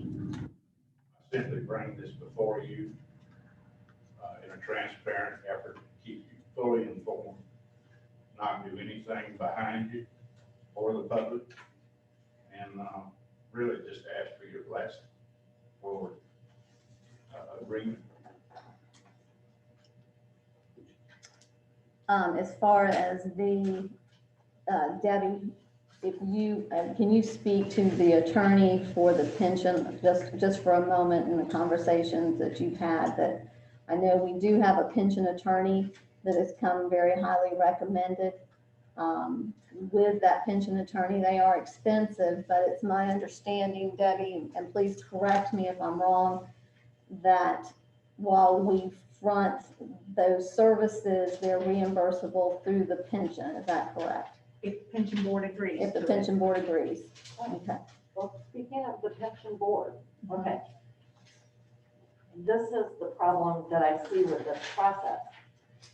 You are having conversations offline and have cost information that has not been presented to the rest of the commission. I don't have any cost information about the pension. I don't have a clue. That's, About- I do not. About who you're proposing that we hire someone. I'm not proposing that. I did not I'm say sorry, that. didn't I just hear you say that you are aware of information that Debbie has about a pension attorney and that, I have been told, all I have been told is that they have been talking to a pension attorney. I cannot even Okay. tell you that person's name. right, so who is they? The city manager and the finance director? Well, I did ask. Yes, I asked. Okay. To me, for full disclosure and to know what we're voting on, what I would like us to have, and I hope to be fiscally responsible, we should have had, was an estimate of what it will actually take, who is in the pension plan, how it is funded. Commissioner Burton asked how the CRA is funded, how our pension plan is funded. We should have before us an outline of generally what we're looking at. I don't think we should be in the position of ending the police department without an idea of what the cost is to wind up the pension plan. My understanding that and I did ask that question because that has come up, and I have that ability to ask that question. You could have asked the same question of both Debbie and Michael. But my understanding, wait, let me finish. My understanding is we really cannot put a number on that Is that correct, Debbie? Correct, because the actuary has not finished looking into how much each officer would get or could get, and how much it was going to cost to subsidize those that are already retired, or else how they're going to handle it, whether with a payout. They haven't made the decisions yet. They haven't got all that information, and they haven't done all the calculations yet. Okay. But we have contacted the actuary for the police department, and we have briefly spoken to the attorney that they may use. And she has sent a contract, but the pension board has to sign off on that. Okay, so what I'm trying to say, Mayor, is in December, when the sheriff made his presentation, the first thing I asked for in a public meeting, and I thought we agreed that that should be done, was that we should have an estimate presented to all of us as to generally what the cost is to dissolve the pension plan. And we should have in front of us hard numbers about how many are in it, how many are vested, those kind of costs that Debbie is talking about. Before we vote on an ordinance like this, that is one of the key issues. We should have a memo in front of us with that work completed so that we have an idea of what needs to be done. We don't have that idea. And as well, we've never had presented to us what the legal requirements are for dismantling the police department. That is not something that each of us should be going individually to the staff and asking behind the scenes what those things are. That is something that normally in any city commission decision, it should be presented to all of us and to be available to the public. So that, I mean, this is one of the key things that you have to consider. So it's not for each of us to individually go and get something from staff. So when It you should be called completed. staff this afternoon and you asked for some figures, you should not have done that? No, Oh, well, no, whoa, wait a second. If you're saying that we're not supposed to go to staff and ask them questions, does Okay, that mean Mayor. none of us are supposed to go to staff and ask them questions? No, you're misrepresenting what I'm saying. When you have a decision of this magnitude with a significant cost to the city, that kind of information should be presented in a finalized form as much as possible, professionally, through the city manager to the entire commission. We should all have the report as to what the information is. Ideally, the CRA grant for $2,000 is a very small issue, and it would be my preference that whenever somebody comes to the city and asks for money, that it's automatic that we have a little paragraph like Debbie gave me and I read to everyone that would go with that. This is a decision of a much greater magnitude. This is a pension that is provided for by law. We have absolutely no figures before us, and it should be done in a professional and complete manner. So I don't say we can't ask staff questions, but for something like this, just like there's something here about buying trucks. There's a memo with details about buying these trucks. That is the kind of thing that should be presented about the pension plan before we decide to abolish the police department. And as well, we should have that same information that the city manager just mentioned after the vote. We should have had the specifics of that information before us, before we ever took the vote. Okay, The kind of data we ought to have. okay, thank you very much. I've also, I asked, if you look on your desk, Debbie came up with this today. And this is the breakdown. I believe, Debbie, can you explain, you put everything into this as far as the police department? And if we did abolish this and we did go forward with the sheriff's department, at the end of the day, there would be a balance left of 36,525 minus the possible 10,000 that we would do for the attorney's fees, is that correct? Yes. Okay.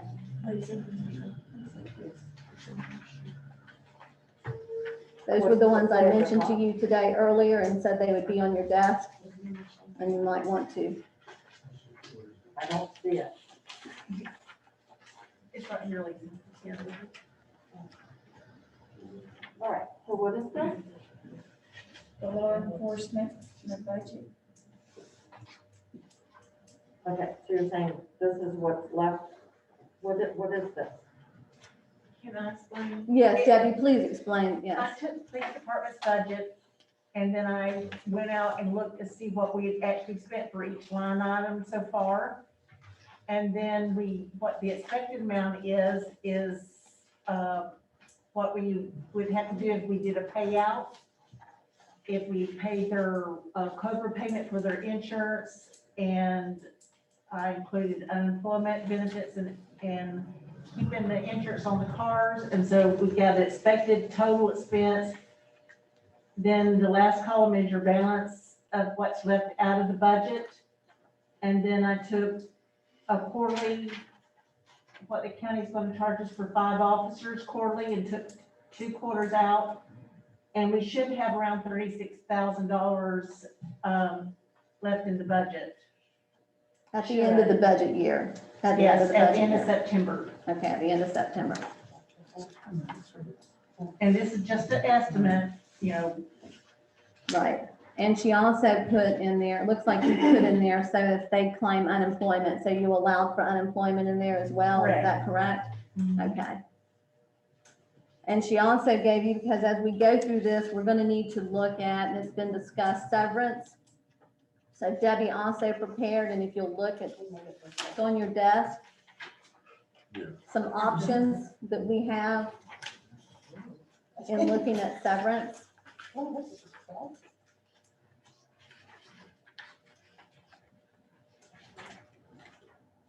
Mayor, could I ask, what is the status of our officers right now?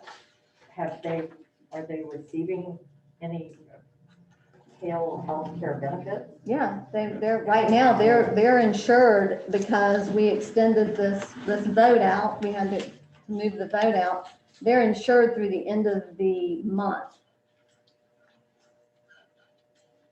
Because we didn't discuss that at the meeting, and I heard people talking about it. It was very unclear. No, is that correct, Debbie? Please correct me. Yes. Yes. I thought we did discuss that. It was outside the public meeting. No, it was not. It was here. Nobody's discussed anything outside the public meeting. So don't start that again. So these are some options that we have before us as to what we want to do if we want to do a severance package for each one of these. We have two of our officers that have signing bonuses that they're still being paid on. Those are not paid in full upon, they have to complete their first year, and they're paid $500 each year for 5 years. So two of them have a signing bonus. You can see if they don't have a signing bonus, there'll be a 0 there, it looks like. And this is also for their vacation pay. It has their vacation pay in there. Debbie, you include the FICA in there? Correct. And then if we decided, if it pleases the commission, this is the Cobra payment, that if you wanted to cover their insurance for the next month, the month of April, that's how much the Cobra would be.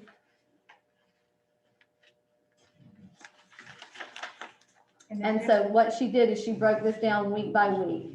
So she's giving you several weeks for you to look at.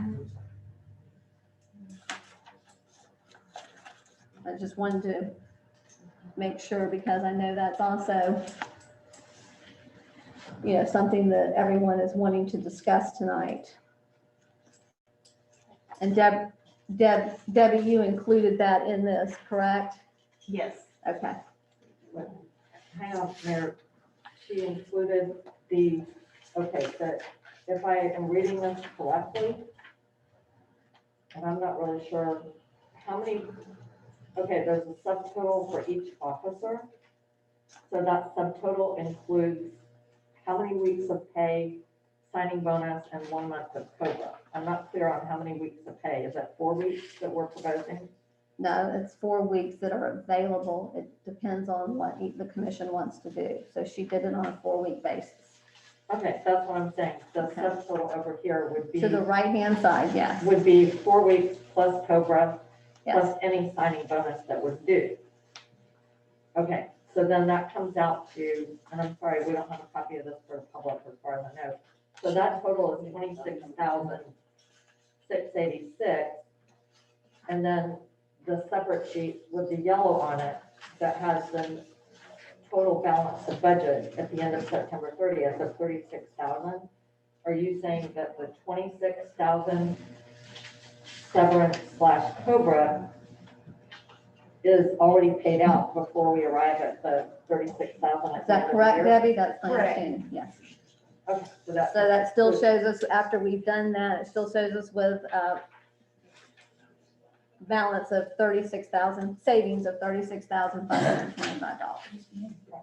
Except if you're talking about the total balance of the budget, we do not know what we are going to have to pay to fund whatever our pension obligations are. We don't know what we're gonna have to pay the pension attorney, because we don't have an estimate, and we don't know what we're gonna have to pay for the other 20-hour-a-week person. Well, we're not hiring a 20-hour-a-week person. I said earlier that the sheriff's office has agreed to help us with that. And also, we have a police chief that works very closely with one of the attorneys that Jay's working with, and he said he would do it, help us with that gratis. So you can take that 20-hour-a-week person out of the equation.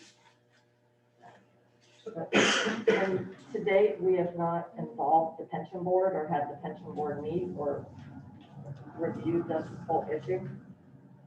You know, pensions are already paid for, and people that are going to get a pension will get their pension. Yeah. They just I have don't to think work that's out when that's accurate. gonna happen. Pensions are not already paid for. If we have people that are vested, I mean, we don't The even, people that are vested, that Yeah. money is already there. I no, mean, it's not already there. so how does that work? No, we don't know how it works because it has not been presented to us.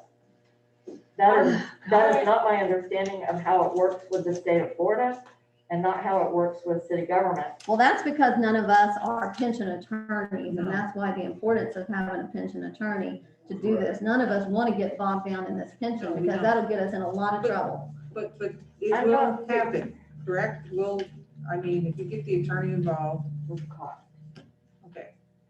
Okay, what I'm trying to say, Mayor, is no, we're not involved in figuring it out.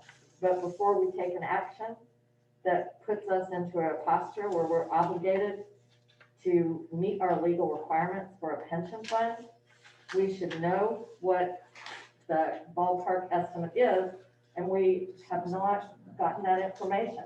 Okay. There are cities that have dissolved their pension funds because they went to the sheriff, and I'm sure they took those costs into account, but they pay out in the tens and hundreds of thousands of dollars. It behooves us to know what our obligation is. We've not had one piece of paper or memo presented to us that says how many vested officers we have. And it's my understanding that we pay into that on an ongoing basis, and that there are no fully funded vested people in our system. The mayor, former mayor, used to serve on the pension board, and he might be able to explain it to us. But we should not be voting on this without a better understanding what those pension obligations are. Debbie, can you give us an understanding of, because I know you work with the pension, can you add to this for us, please? The pension is, the actuary tells us how much it's going to cost us each year to keep the fund going. And they give us a certain factor and we back up what the state's gonna give us, and then we back up what the employees contribute. And if there's anything left, the city has to pay for it. Now, we have paid out in the past $40,000 a year according to what we got back from the state. And then we've not had to pay anything. Last year, we didn't have to pay any, I think it was like $8,000, something like that. And so as far as our officers are concerned, they have, it's based on how many years they have in, and there's a multiplier, and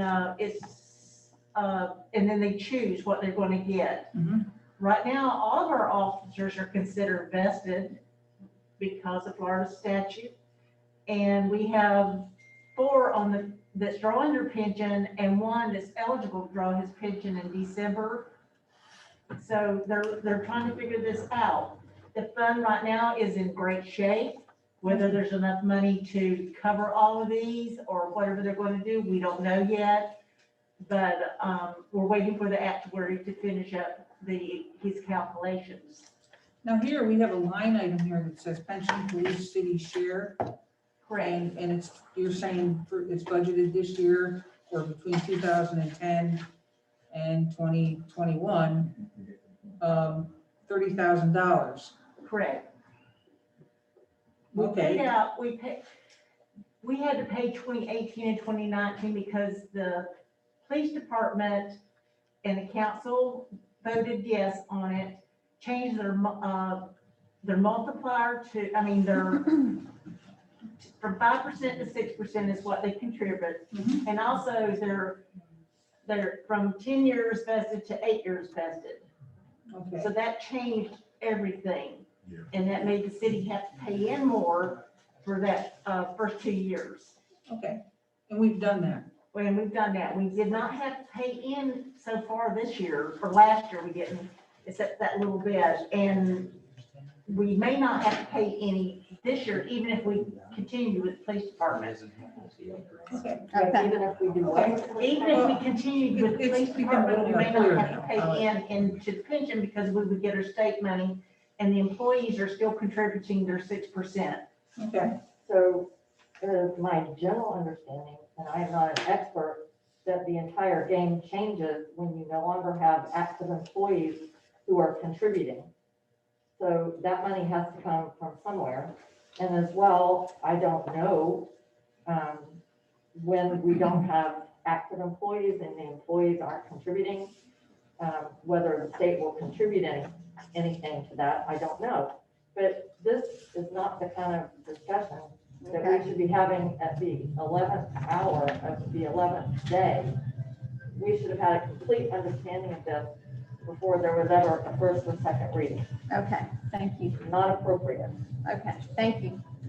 Right now before us, before we get into the severance, we do have this, we have an ordinance, we have a motion, we have a second. Do we have any additional factual testimony for or against, if any? Okay, at this time, can we take public input? Do you have anybody that wants to speak? Okay. Sir.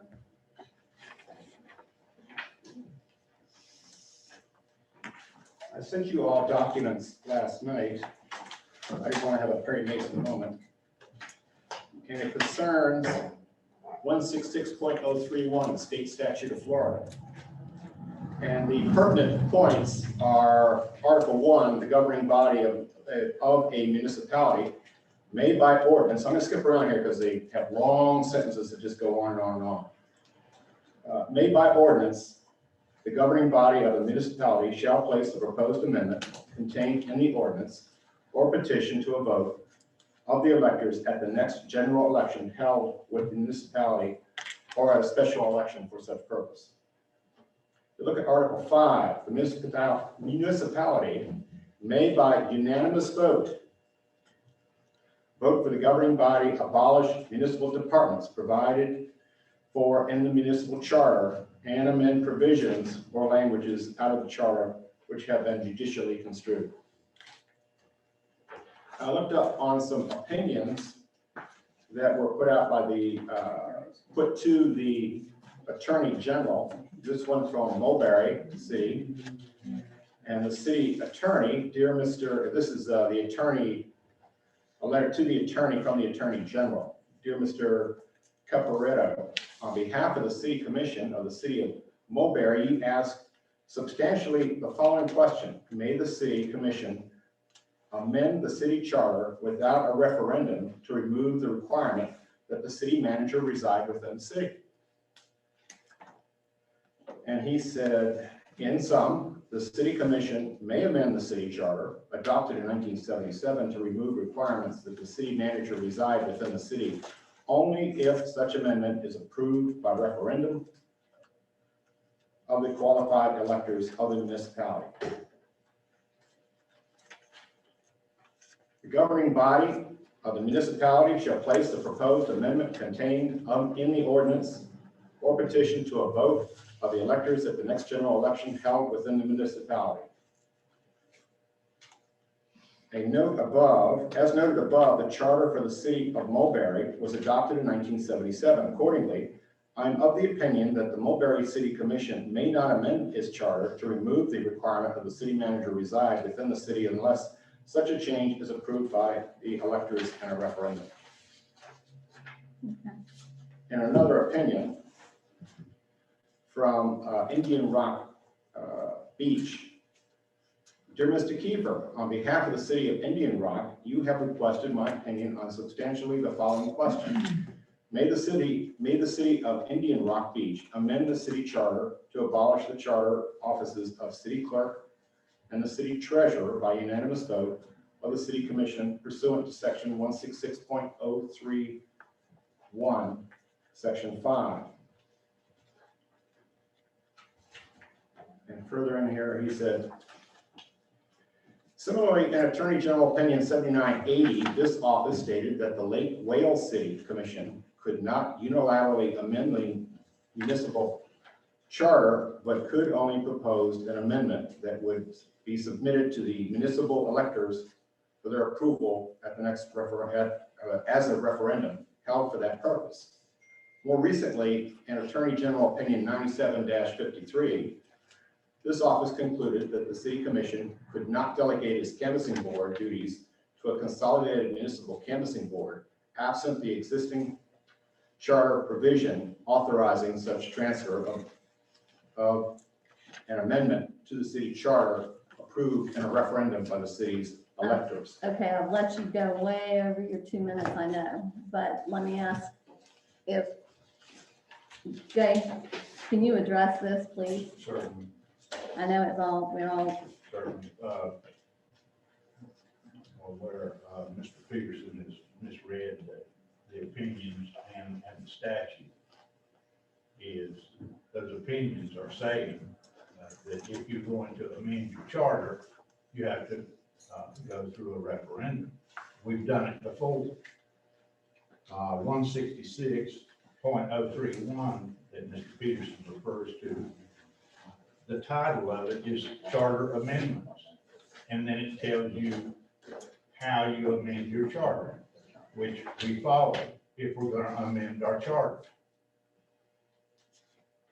Our charter says that we can or reorganize, reinstitute, or abolish any department with a 4/5 vote. We're not amending our charter. We're following our charter. We're doing exactly what it says. okay. But can it contradict state law or the 166.031 that states that it must be unanimous? It's not, I beg to differ, it's not contradicting anything. 166.031 is a Florida statute that says, here's how you amend your charter cities. What they're saying in subparagraph 5 is you don't have to go through the charter amendment through a referendum if you didn't put in your charter how you abolish departments.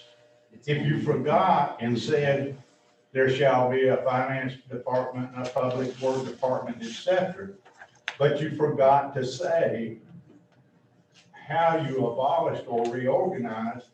They're saying, in that case, paragraph 5, you can do it without a referendum by unanimous vote of the commission. The kind of charter set up.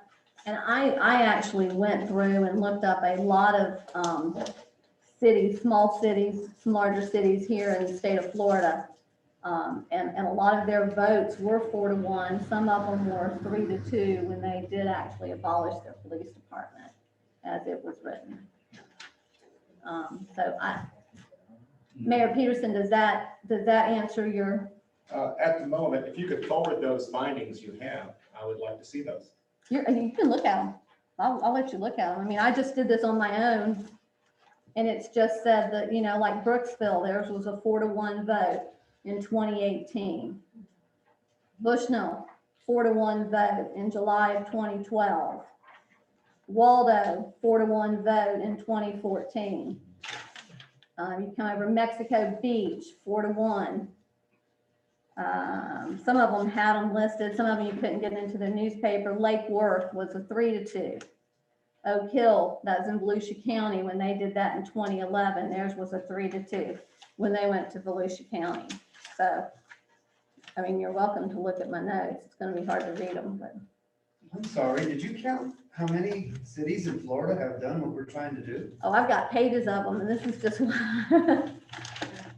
I mean, this is, you've got, you know, Madeira Beach, you have Royal Palm Beach, South Palm Beach, Webster, they did that, they went to Sumter, Bel Air Bluffs, Frostproof in 2006, they went to the Polk County Sheriff's Department, Indian Rocks Beach, Seminole, and Oldsmar, Reddington Beach, Safety Harbor, they went to Pinellas, Pahokee, Fort Pahokee, they're still trying to figure out what they're doing. They went to the sheriff's department, and now they're trying to disband the whole city. Wellington is one of them as well. Belle Glade in 2006. So there's quite a few of them that have done this. St. Augustine Beach. So, I mean, you can find that on, I mean, I just found it online. I just did some research and found it online and started looking through different, you know, papers and to see what it was. So, do we have any other public comment? I do. Okay.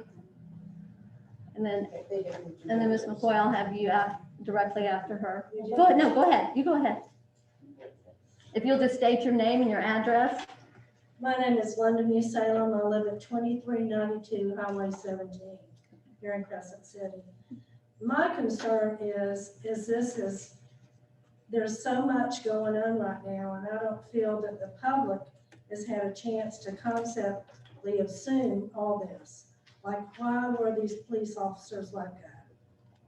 I don't see that there's transparency here. You know, I do not see it at all. And I see this moving very fast and very forward into having Putnam County come in and take over policing, which we do need protection. But why was all this done? I don't understand it. And then now the contracts, and now you're wanting to deed property over to Putnam County. How can you deed the property over to them legally? I mean, maybe a lease. Oh, we're not deeding property. We're not deeding actual property. They're talking about, I think probably what you're talking about is you're talking about assets, but not the actual property. We're not deeding our Well, it's my property. understanding that you were going to deed the real estate over to. Absolutely not. That's never been part of the equation. That's just part of a lot of the false information that's floating around there. And there's an I'm just FDLE saying report out that it tells what's wrong with our police department. What? There's an FDLE, Florida Department of Law Enforcement. When they came in and examined everything, that report is out. Where is the report at? Is it? It's I on got our a copy. city website, and we can get you a copy of it Okay, that I'll tells have the to read that. situation with our police department. I just see this moving so very fast forward. It's And not my moving concern fast. is We've where been the doing this legalities- from October. Well, my concern is where are the legalities of the city as a taxpayer here? It's moving so fast forward. and we don't have, you need to have an attorney, which I do understand y'all are discussing that now. But, you know, I think it needs to be slowed down, and y'all need to look at the whole concept here and what y'all are doing. I see it just y'all dismantling the whole city. Is that what? you know? Oh, absolutely not. No, I mean, we're Oh, just- absolutely not. No, Absolutely not. That's the last thing any of us want to do. That is absolutely the last thing anybody here wants to do. And I'm sorry that somebody might have shared that with you, because that is misrepresentation. None of us at any point have ever talked about that. If anything, I think we're looking at how we can provide better services. As you know, all of us know that crime has become so sophisticated. There are so many facets of it right now that we have to ensure that our officers are trained and that they know how to deal with it. And quite frankly, I know, but a lot of our smaller cities, and that's what I was talking about just a moment ago, they just don't have the resources to address where we are today. And so that's why we're looking at the sheriff's department, and the sheriff's department is going to provide that 24/7 in-city protection. That's what we're looking at. So Where is the budget compared to the city and look at police officers as compared to Putnam County? How much more or less is it gonna cost the city? It's gonna cost approximately $122,000 less over a 3-year period. right now, we're looking at, County as compared to the city? right now is, and what they're showing for this year right now is what Debbie has given us, is that at the end of the year, if everything goes as planned, we're looking at a $36,525 savings that it could be. And we're getting better resources too. That's the other thing, is you have to look at the quality and the resources that we're getting that right now we just don't have available to us. And so that's what it is. Okay, I just wondered what's going on. Oh, thank you. And if you want a copy of that report, you're welcome to have my copy. Thank you. Okay, do we have any other speakers? Yes, Alice. I'm sorry, Ms. McCoy. You're called Ms. McCoy. And thank you for getting up and speaking tonight. Well, Will you introduce yourself? I'm sorry, and your address. oh, Alice McCoy, 315 North Summit. This has been the most divisive thing this whole police thing has been the most divisive thing in our community, certainly since I've been here, possibly for many, many years. And I think the last thing I remember somebody talking about many years ago was, to be a city, they had to have a population of a certain amount. So back in, was it the 1800s or early 1900s, they counted the cattle. And the cattle there's pictures of the cattle on Central Avenue, and you were not against the law for you to touch them or move them or do anything to them. And the people were all upset about that. So I think this is maybe somewhere near that. I've heard both things. I've heard that feelings have been hurt on both sides, not just one side. Feelings have been hurt in our community. And I think that it is really torn us apart. And I hope we all can get past that, get past the feelings that were hurt. Thank I think we all have the same goal to make our city better and to care for each other. This is a wonderful little town. And so I hope we can all get past whatever this is and move forward with it. Let's see. Also, whoever discovered that our policemen weren't certified really should be a hero, whoever that is, because that could have really hurt us in the long run if something tragic had happened and had been brought to our attention at that point. So whoever did that is a hero. However, they pointed out the problem, and many of us have been told that that's the primary problem, that our policemen were not certified in the proper manner. If that's the case, why can't we get them certified, or whatever, can we not put an ultimatum? You're gonna lose your job if you don't have your certification in 10 days, 2 weeks, goodbye. We wouldn't be up for some sort of legal, put it that way, so that we would have documentation that it's their problem, not the city's. So I'm really sorry that all of this happened in that order. There may be things, of course, that I don't know about, but I appeal to you all to think about, you all, you, the commissioners, represent us. Whether we agree with you or not, you represent us. And you have to think about the long-term goal of everybody. And I know everybody here wants a safe city. We want, people to love each other. We want all the camaraderie and so forth. So we have to think through the best way to get that.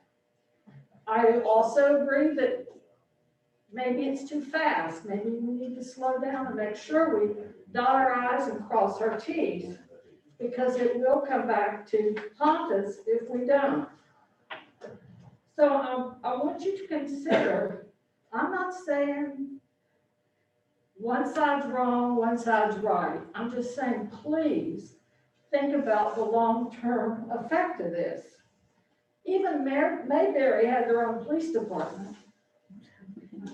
So I would like for you to think about that, because I lived in a town where they turned over to the county the police situation. And it was very hard, because we were in the far end of the county, much like we are in Crescent City. And I'm sure everybody meant well, all the policemen, everybody meant well.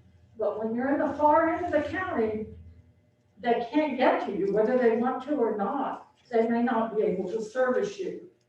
The other thing I would like to ask is, has anybody thought about whether we have our own police force so many hours a day, and then do it as a joint thing, not just either or, but some sort of a joint venture?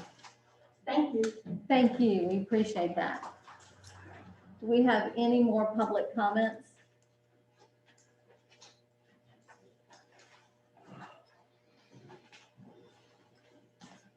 Scott King, 721 Lemon Avenue.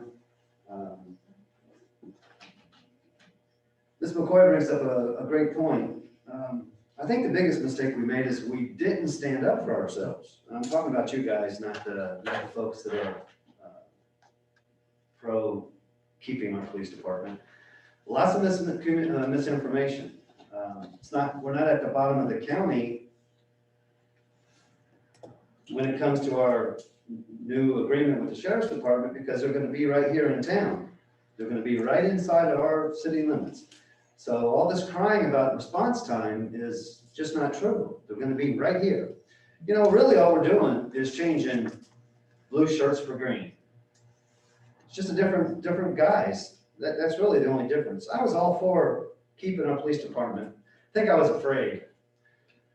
But now I've watched, and if this is the way we're going, let's go, let's do it, and let's do it right. Instead of crying about what we think is going to happen, let's work with the sheriff's department, tell them what we want. We have a chance. We have a reset. We don't normally have a reset when it comes to our police department. We have a reset. We can tell them what we want. We can tell them what we don't want. We can tell them what we like. We can tell them what's important to us. And I have a feeling that they're going to try to do what we say, because I have a feeling they want to keep the job. Okay? So I think the biggest thing that to learn from this mess that we found ourselves in is that maybe next time we need to communicate better. I'm asking you to communicate better. We keep getting this misinformation shoved at us. I mean, it's being pumped pretty strong, but the right information, we're not hearing too often. They're gonna be here, so response time's not an issue. We're not giving anybody anything. We're gonna look at the product, the materials we have, I'm sure, and see what they need and what they can use, but guess what? They're still gonna be used to police our area. So I'm not sure that it matters what we give them. So, like I say, I've changed my mind. I think we need to go ahead and move forward. We're gonna move forward, guys. It's gonna happen, can't you tell? So let's make it the way we want it. Let's move forward. Let's stop fighting. Let's start working with the city so that we can not only have the law enforcement that we want, but all this animosity and bad PR for our city is coming from us, the citizens. We are not helping a thing.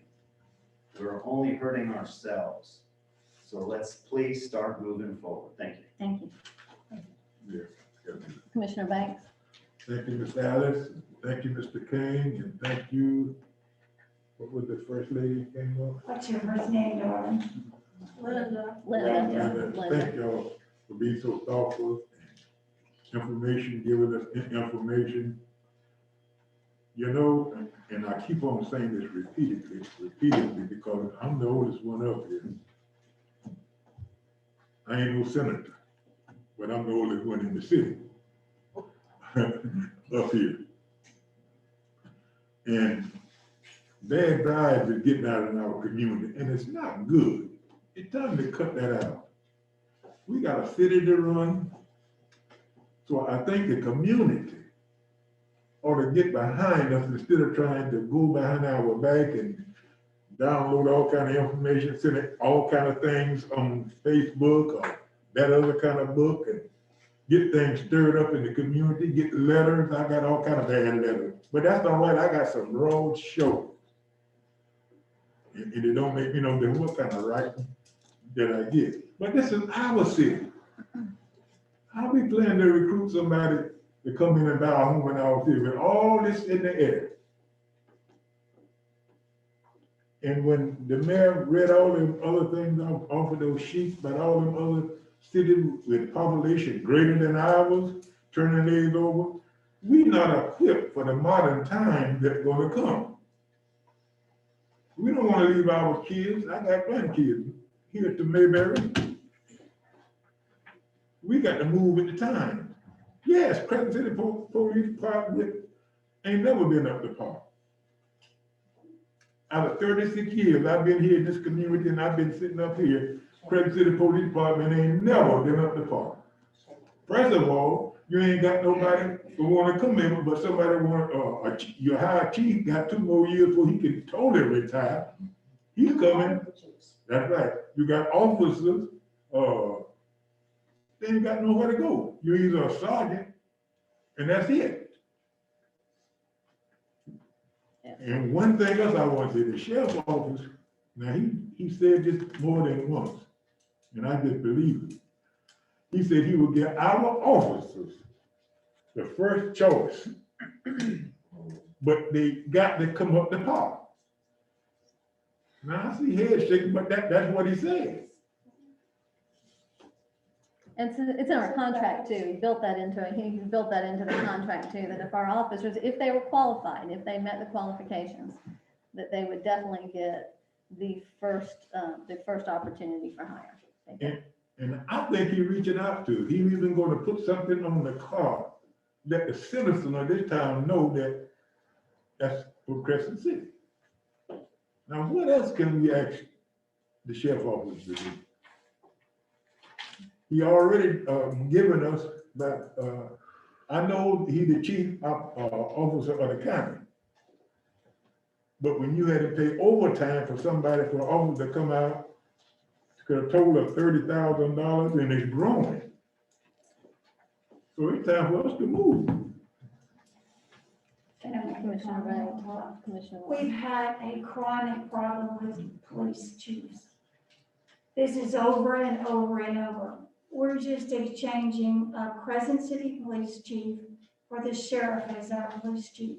We're going to have somebody designated as acting as police chief. We're not giving the building away. It's still ours, but those officers that are going to be dedicated to our city, they're not going to be part of the big sheriff population where he takes them because he needs them somewhere else. I'd like them to be able to use the building just like our officers have been doing for years. That gives them a place to go. It gives them a place to maybe sit down and eat lunch or something. Have meetings together with the sheriff's department, whatever. We still are going to have a dedicated police department, Crescent cities. We'll just have to change, like we said, the color of the uniforms and the police chief. Yes,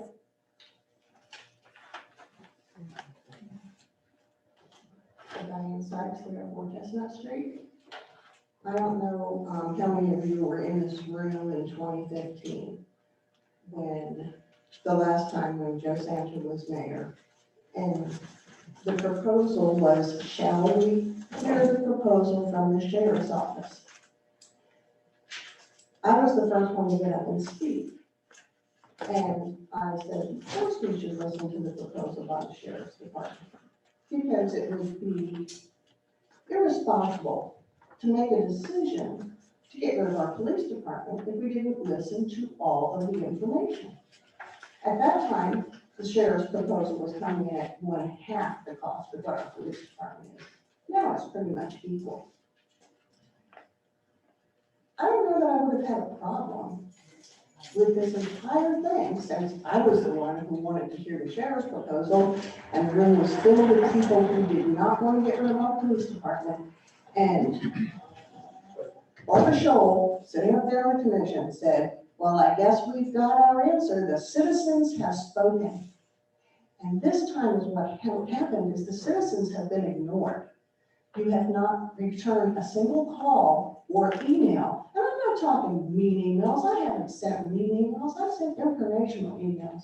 And said, why didn't we get an interim chief, someone who could have dealt with all this stuff, that we wouldn't have to pay hundreds of thousands of dollars? Someone who could have come in, like other people have talked about. If there were training issues, why can't we start resolving them in October instead of putting them out there and using them as a threat? I don't have an issue either way, whether we go with the police department or the sheriff. I am just seriously disappointed in this commission for not doing their due diligence. thank you. Ms. Sykes, thank you. And you were the first one on the list. Yes, sir.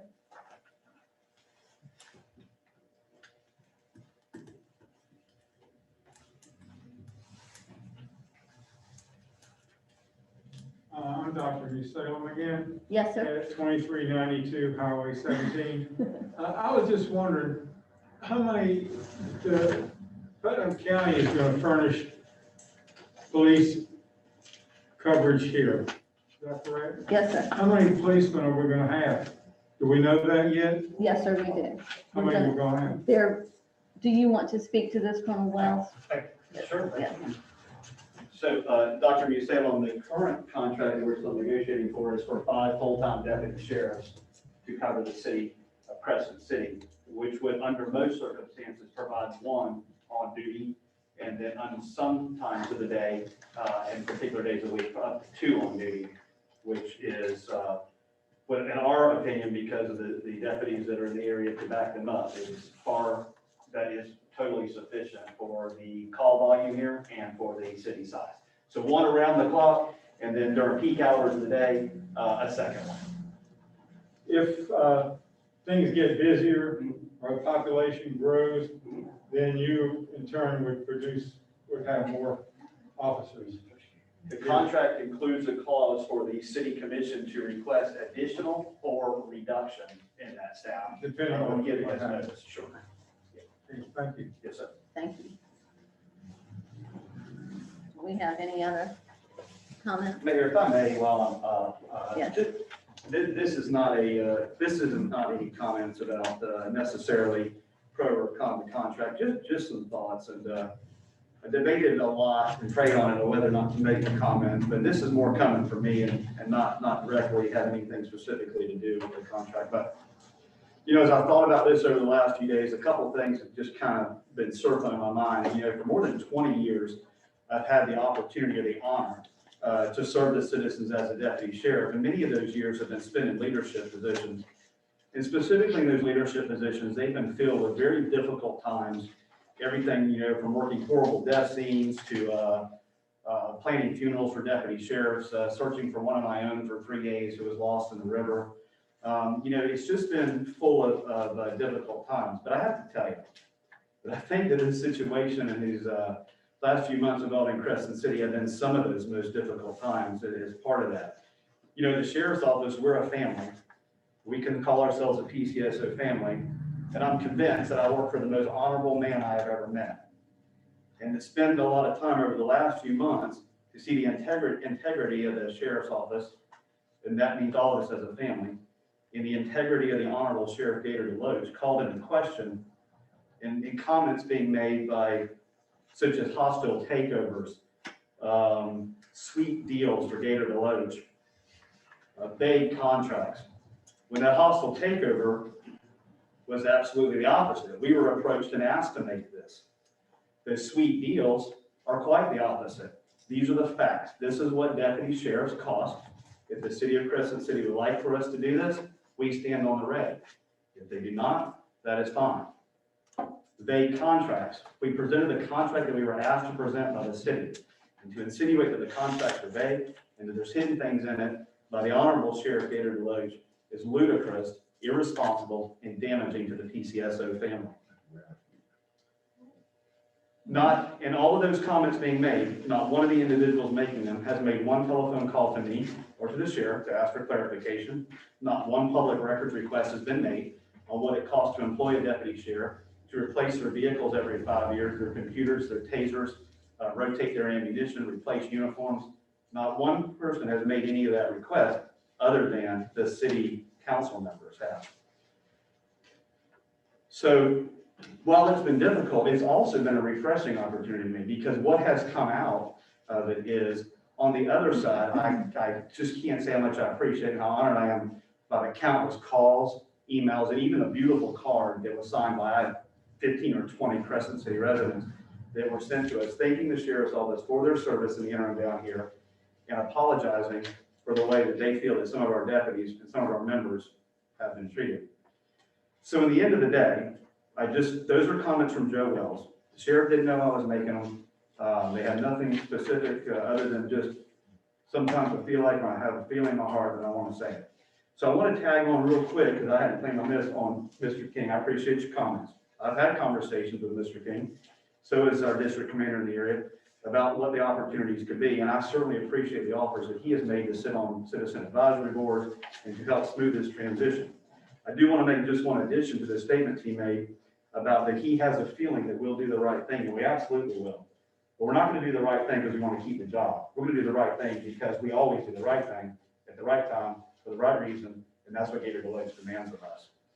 So in the end of the day, I appreciate the opportunity to get some stuff off my mind. I wish you luck in your deliberations.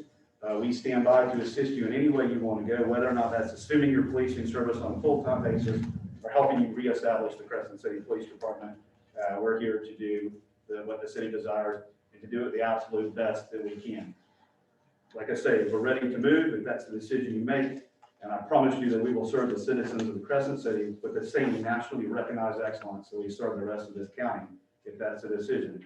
If your decision is otherwise, we're happy to help as well. Thank you. Thank you very much. Thank you. I do want to say something. Number one, and foremost, this has been a most difficult, emotional, mental, every gamut that you can go, this is what this has been. I stepped into this as the mayor. I was in this 3 weeks when this happened. And you talking about somebody with deer in the headlights when I was told, by the way, it's a good possibility the certification is not in order and we're going to have to shut them down for a liability purpose. I'm like, what in the world have I stepped into? But I love this city, and my heart is in this city. I have fallen in love with a lot of the people in this city. And there has been so much just ugliness and misinformation. And we all have got to have some forgiveness in our heart, and we've got to have some grace for our neighbors. This commission, I commend those of you who have not spoken out, who have not responded, who have not lashed out when your reputation was jeopardized, when your family was jeopardized. That takes a lot of character. It really does, because it's been hard. And I'm not angry. I'm really not. I remember when the former mayor, I sat out there in that audience when he, back in, I believe it was September of 2018, we were looking for Chief Carmen, said, we need to look at other options. Have we looked at the sheriff's department? I sat with him in a meeting just before we went in to my swearing in a couple of days before, and he showed me police reports. This has been, I've taken a lot of this weight. I know Commissioner West has taken a tremendous amount. I mean, to me, I just cannot believe that she has served 28 years or 27 years this city, and people she sat right next to, and they've reached out and they've tried to recall her because she has spoken up and said, enough is enough. Enough is enough, and our citizens deserve more. Our citizens deserve more. And so that's what I'm just saying is, for everybody, please know that we have not spoken out, and it's hard because transparency is so important. But we also know that we have to protect our officers, and if there's anything out there, that we should not in any way jeopardize them. And so we haven't responded. We haven't done a lot of the things that you've asked for us to just say why. And then the FDLE report came out. Read that report and understand. Nobody's doing this to be vindictive. Nobody's doing it because it's been fun. Nobody's doing it because we don't care about our officers. We do care about our officers. But at the same time, we have a responsibility, and you put us here. You put us here to make these hard decisions. And so that's what we're doing. But as we go forward, regardless of how this vote that we're about to take goes, please go forward with kindness and take this energy, this negative energy, and make it positive, and let's build up this community again, because this community deserves that. It truly does. The people in this community are incredible, incredible people. And with that, I'm just gonna say, does anybody have any other comments? And I thank you all. Mayor, I would like to respond to some of the comments that have been made. Okay. And also the points. First of all, there's been a lot of talk about emotion. And really, as commissioners, it is not our job to get our feelings hurt. It is our job to do our research, to have the facts properly brought before us, and to be transparent with the public as well as ourselves. And I have to say, in all honesty, I have not found this as a commissioner to be a transparent process. And I said several months ago to my fellow commissioners that it was not surprising to me that people got very upset and angry, because a lot of things happened all at once and it was not transparent. It has not been transparent to me as a commissioner. Just tonight, I'm getting complicated spreadsheets with numbers on them that I asked for in December and that should have been provided. I have never said that I would not vote to go for the sheriff. What I have said is that we should have the proper information and the proper time. I'll wait for Commissioner Banks. We should have the proper information before us, before we go forward, not coming in at dribs and drabs. And I will tell you, I am very disturbed about the order in which all this happened. And also the implications, the reputations of our police officers, I think, have been really, well, our reputations have been sullied, and it's because of what we did as a city and a commission. Chief Carmen left in September. Suddenly in December, we are told, the mayor said in a meeting in December, that all the officers have to be suspended because there's something wrong with their certifications. And I remember the mayor said this, it's on tape. The city had no choice.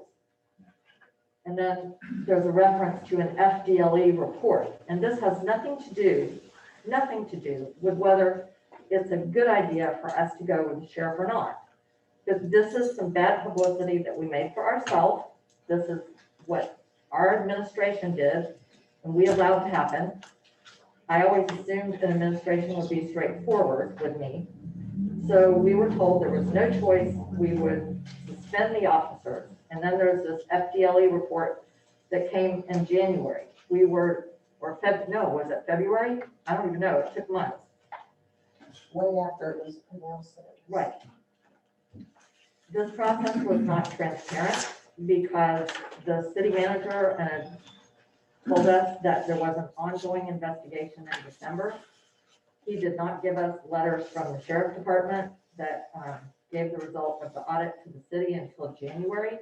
It turned out there was not an ongoing investigation on December 4th when the officers were suspended. That did not occur. It turned out FDLE said, you have to write us a letter yourself. Somehow the city manager was going to the sheriff's office. No investigation began until December 17th. I, as a commissioner, was never informed of that. There were communications going on between the sheriff and the FDLE and the city manager that were never communicated to each commissioner, and certainly not in a public meeting. So the result of the FDLE investigation was that 3 of the 5 officers, it's not that they weren't certified. The FDLE was actually investigating its own work because they regularly send someone to check into the officer's certification. Certifications are filed with FDLE. 3 of them had items missing from their certification. And there was some disparagement of the officers by our city administration. We were told that the officers were asked for this information and did not provide it. It turns out the officers were locked out of the police department, that we actually locked them out of their Okay, personal Commissioner possessions. DeVita, Commissioner I'm DeVita, gonna wrap it up. I need you to wrap it up because you're sharing a lot of things that, No, I'm sharing things that have happened. There are documentation to show it. It's on the city website. And that are not transparent. We never had a report to us, which we should have had. After the FDLE report, our officers were suspended. It is my understanding that all of the difficulties with their certification were administrative and that they have all been corrected. And we should have had that report made to us.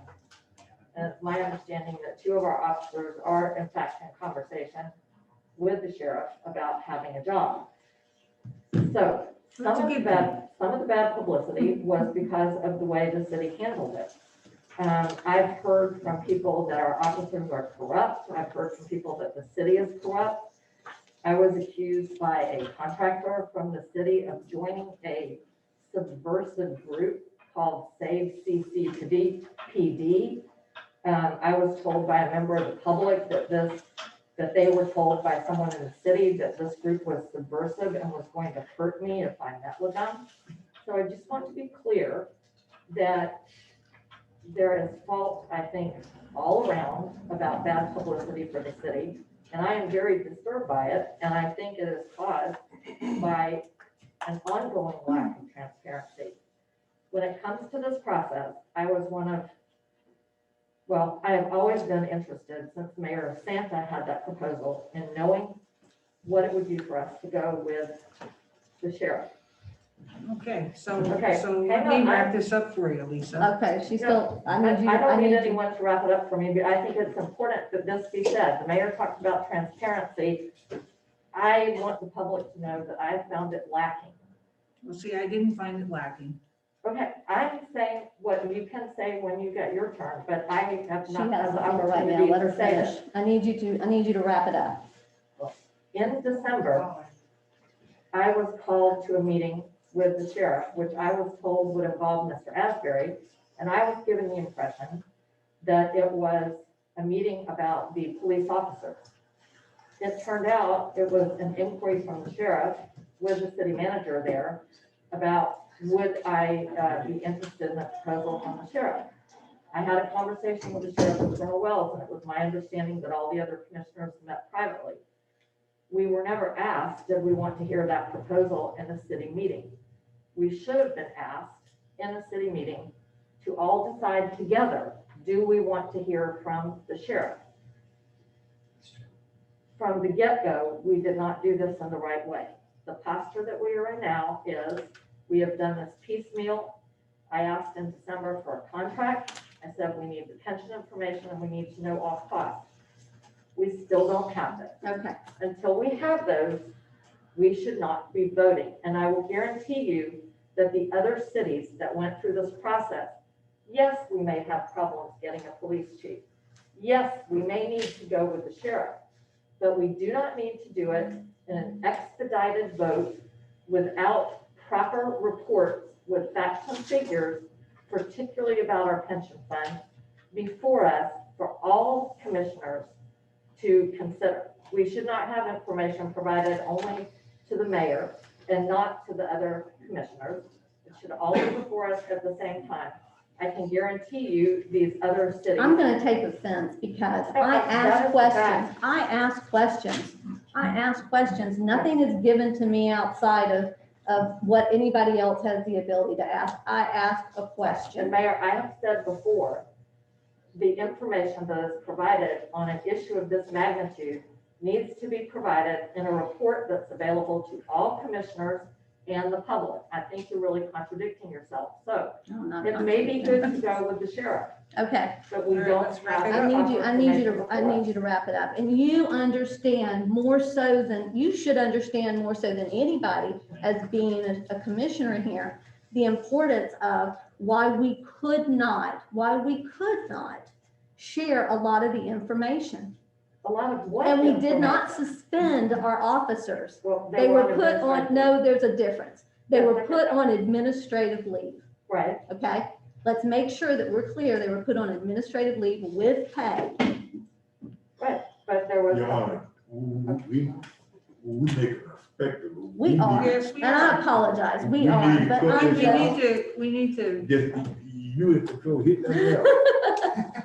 I'm just, Commissioner DeVito, we've tried and we've tried to be patient through this. And I just keep finding it odd that we have information we understand and you still can continue Okay, to Mayor? repeat that you don't. Commissioner Burton, as of tonight, did not understand that our pension is not fully funded. this is all I know about pensions. I was laid off a long time ago. And guess what?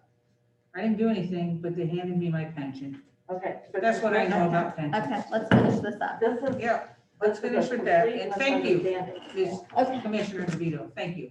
Thank you very much. Okay, so right now, we have an ordinance before us. We have a motion. We have a second. And I'm gonna call roll. Deb, you wanna call roll? I'm not going to, Deb's going to. Commissioner Banks, Aye. Commissioner Burton, Aye. Commissioner Kane DeVito, No, Commissioner West, Aye. Mayor Myers. Aye. Okay, so the ordinance passes. Thank you all very much for your time. Yes, sir. Respond, Diane, we might talk about the contract. I don't know if you want to stay for that. one thing I think we forget early on, and I think it was early December, they were suspended, December 3rd or something. And there was a shadow over, there was something big, some big investigation. There was some, we can't even talk about it. We can't even describe No, we can't. what happened at the police department. They're locked out of the building. They can't get to their laptops. They're on suspension or Administrative Okay, leave. in order, so all we know is there might be something about certification, but as it turns out, there was no big thing. There was nothing, but there were rumors about them selling drugs. That never There came. was rumors that I was part of it. So I don't want to hear a whole lot about how bad people's butts hurt, because we've gotten it too. And our officers were in the shadow and no one ever corrected it, that there was no criminal activity, there was no criminal investigation. That was never stated. There was an investigation and we can't talk about it. And I think that's shameful that City Hall let that happen. Okay, thank you very much. We appreciate that. Okay. So we've got that. Now we need to talk about severance. That's very important at this time that we talk about severance. Right, and I would like to point out that we should have talked about it before, but we were told it wasn't noticed. It's not noticed now, but I'm certainly happy to talk about it.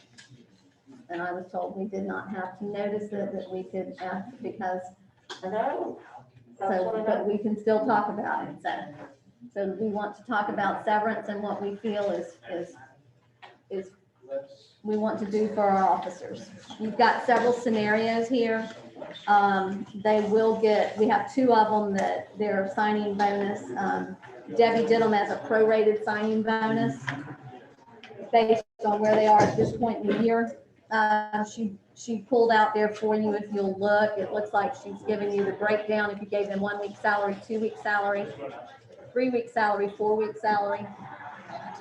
And then if you pay their Cobra, which I do believe is very fair that we should do that.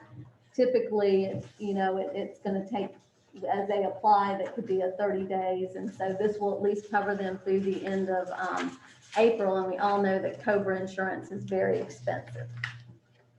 So, do we have any discussion? I definitely want to do the Cobra. Okay. I think the question is, how many weeks would we like to pay them for? Is that maybe the only? It really question comes I have? down to how I many think we weeks. know we does- want to do Cobra. Yes, I'd like to do at least 4 weeks. Then let's just go with the number that she's got right here. She's got everything you did. Nice She's job, already got By the way, Debbie, She's you got really it did. done for us. Debbie, you It's really very, did very do a good. very nice job, thank you. And she's already taken it out of, she's already taken this out of this budget. Yeah, which I think is wonderful. So that would give them, if what we're talking about, it would be Cobra You for sure you the don't month want of to stay? April. No, I'm sorry, I didn't say that. Cobra for the month of April, Yes. and then, does somebody want to make a motion? I move that we, in severance with our police officers, pay for Cobra for the month of April and 4 weeks salary in the month of April. And what about the ones who signing bonus? Second. And the signing bonus, there's two. There's with two, we have with the the signing two, yeah, bonus. we have two with the signing bonuses. Right, thank you, Lisa. Okay, so we have a motion and we have a second. Now, let me just make clear that we just need to, everybody understand, it's my understanding, Jay, correct me if I'm wrong, that at midnight tonight, there's no longer the department because the ordinance passed at 11:59 is the effective time. That's fine. Okay, so as of tomorrow, so Debbie, I just want to make sure when you said through April, Commissioner West, in your motion, you said through April, but you want to be specific to the actual weeks as far as 4 weeks from tonight, right? They're going to get 2 weeks pay next week because of Okay, last that week. will finish March, and so what we're adding will be April, so it'll be a 6 weeks. So it really will be more of a 6 week. Yes, but I've already included all of that. All right, good. So maybe what you want to do is 4 weeks on top of what? Right. So I'll let you want to rephrase your motion? Yes. I move that in severability of our officers, that they're going to get 2 weeks that are going to finish up March, and that we add 4 more weeks for the month of April of Cobra salary. Debbie's shaking her head. Hold on, I'm sorry. What do I need to change? Today is the 11th, and so it will actually be 3 weeks of March, I think, and Yeah. then 1 week of April is what they'll get paid for. Because the pay period they're gonna get next week is for this week and last week. Okay, And then they'll Okay. get 4 weeks on top of that paid out, however y'all decide, bi-weekly or weekly, like they get, you know. I'm trying to pull my calendar out. but let me back up then. Let's don't just say April, let's just say 4 weeks.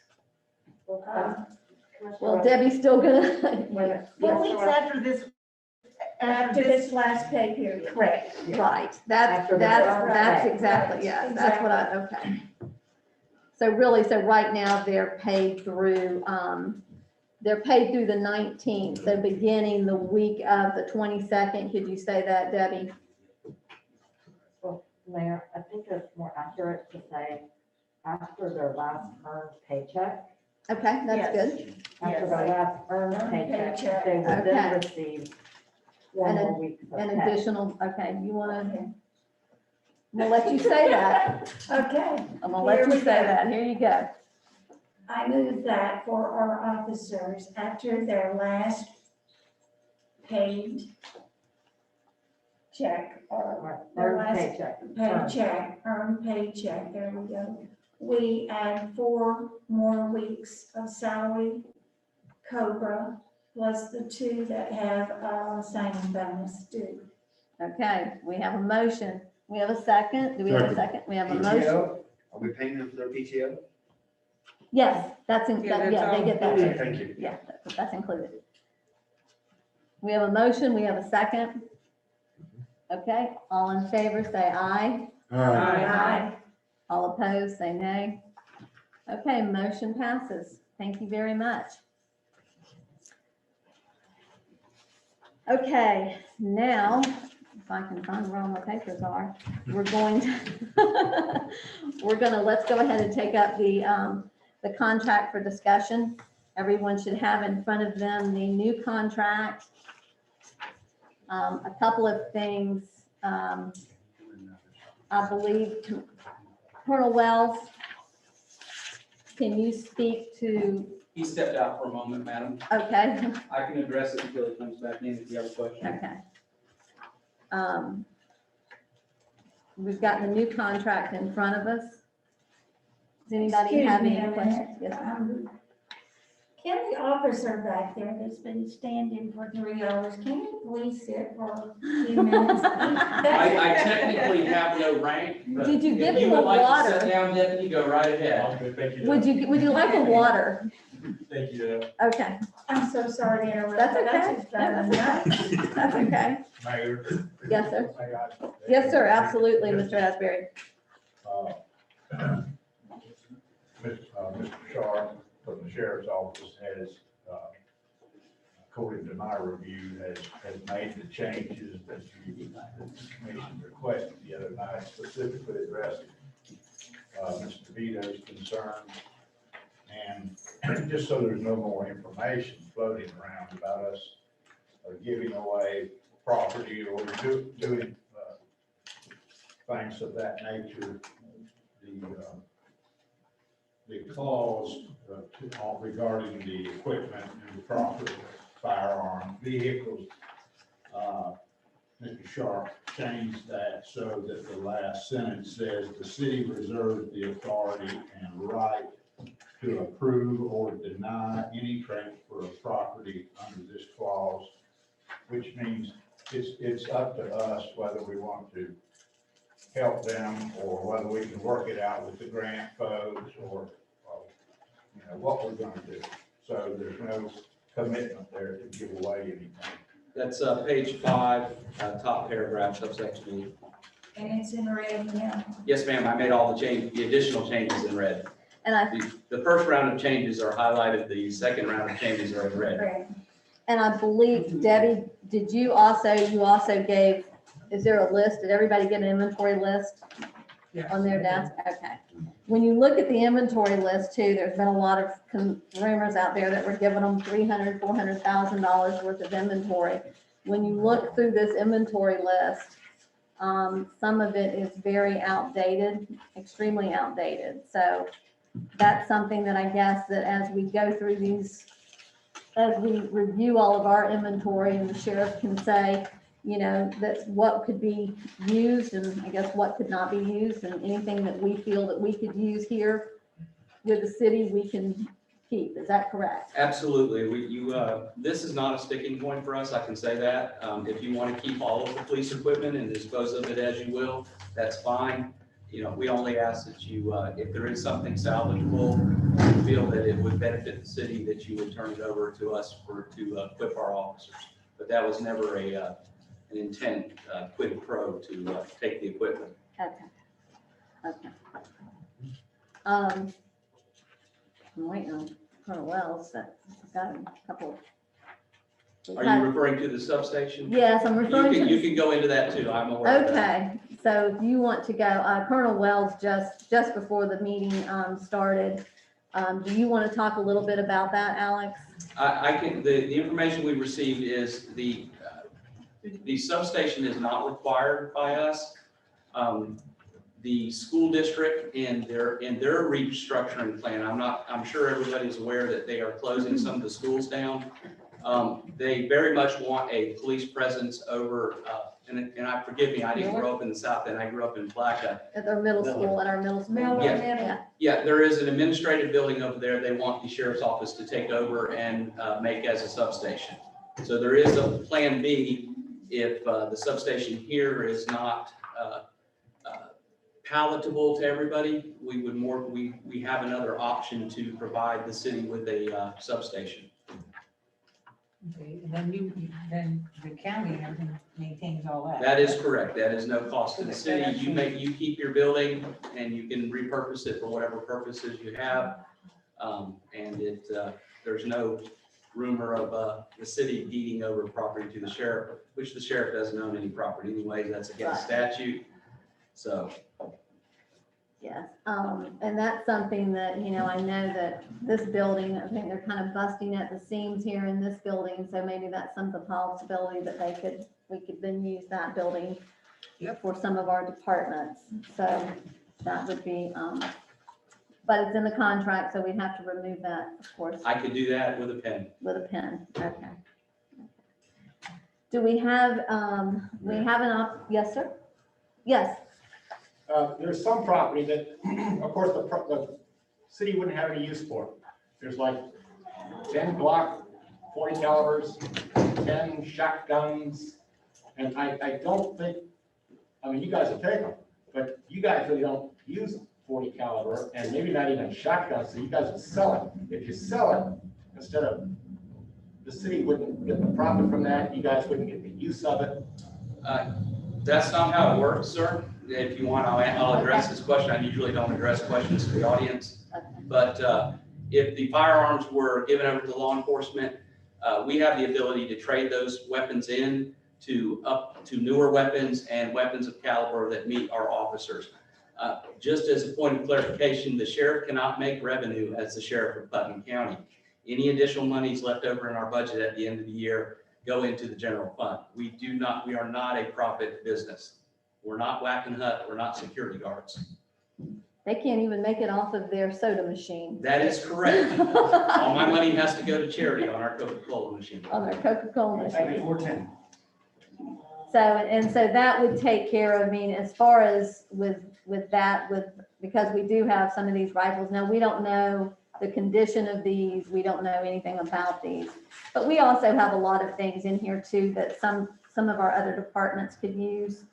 And of course, the cars, when you back the cars out, a lot of those are still tied up in USDA grants. And so we're still trying to work through that and figure out if we have to surplus those or can we transfer those over. We're hopeful you can transfer them, but again, that is not an issue with us.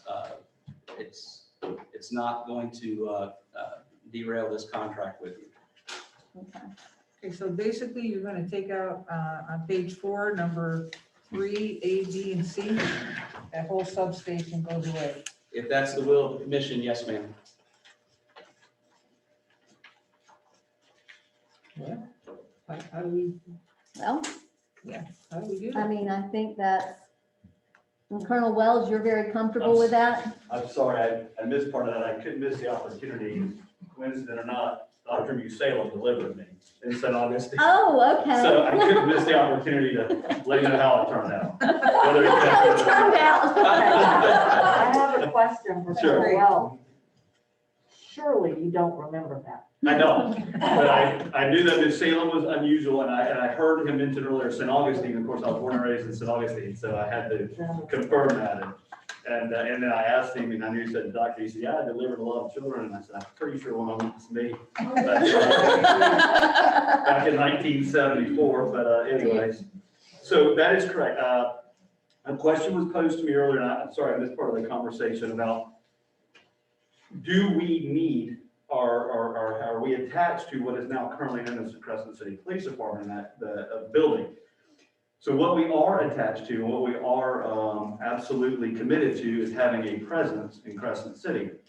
Well, coincidentally, about 2 weeks ago, we were approached by the Putnam County School District and asked us if we'd be interested in occupying the administrative offices of what is now Miller Middle. So we put them on hold and said, we always need space. That's a beautiful location. We tried to establish an office at Miller Middle in the past, but when it was occupied as a school, there just wasn't space so that we could form a Crescent City office. So anyways, to wrap this up, so no, we can still establish our Crescent City presence and have an office for our district commanders and our folks to work out of here. It would just be at the Miller Middle School campus instead of there. And we have no objections to that whatsoever.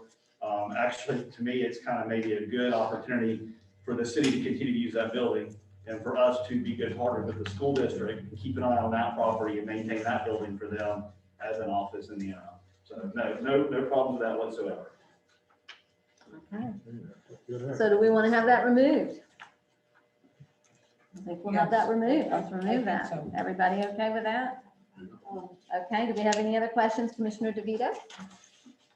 Yeah, we discussed this tonight with the changes. Mhm. I feel the need to take this home and have the opportunity to actually read it when I'm not listening to other business. And to make sure that I understand everything. When we left at the last meeting, I think Mr. Asbury and the sheriff's department, I can never remember his last name, seemed by their body language to suggest that they could bring this back to us, but that they did not expect us to vote on it tonight. I'm just not comfortable voting on this tonight. I'm sure that they did their very best, but I would like to have an opportunity to read it carefully. And I do have an outstanding, before we actually vote on it, to make sure that it is what we truly want. And that there is one question that I have about the nature of municipal law enforcement services that I don't think can be answered tonight. So, I mean, it appears that everything is here, but to me, it's just too late of the hour for me to really be sure that it's the way we want. Well, I reviewed it. I reviewed it already. I came in early and picked it up and read it and looked over it, yes. Right, but that, I don't. And that's why I called you, when I called you, that's the second part of that, to tell you that we had the paperwork, that you had paperwork here. So, Right, but this is more than paperwork. This is. and I believe, Deb, did you email it to us this afternoon? You emailed it to us this afternoon, correct? I don't know what you did today. Poor Deb. Well, here's my take. We talked about this on Tuesday night. And going through this, it looks as though the lawyers, and I'll put you all in the same bucket here, went through and actually put in what we asked them to put in. Exactly. And so, we've actually kind of kicked this dead horse, I don't know how long, but it's done very well. And Mr. Asbury, you reviewed this as well, and you've given your stamp of approval? Yes, I mean, it was sent to me and I read it, and it appeared that all changes were made. There was two things that came to my mind after I read it. Okay. That I called Mr. Sharps and said, hey, would you mind just clarifying these 2 points? The one being,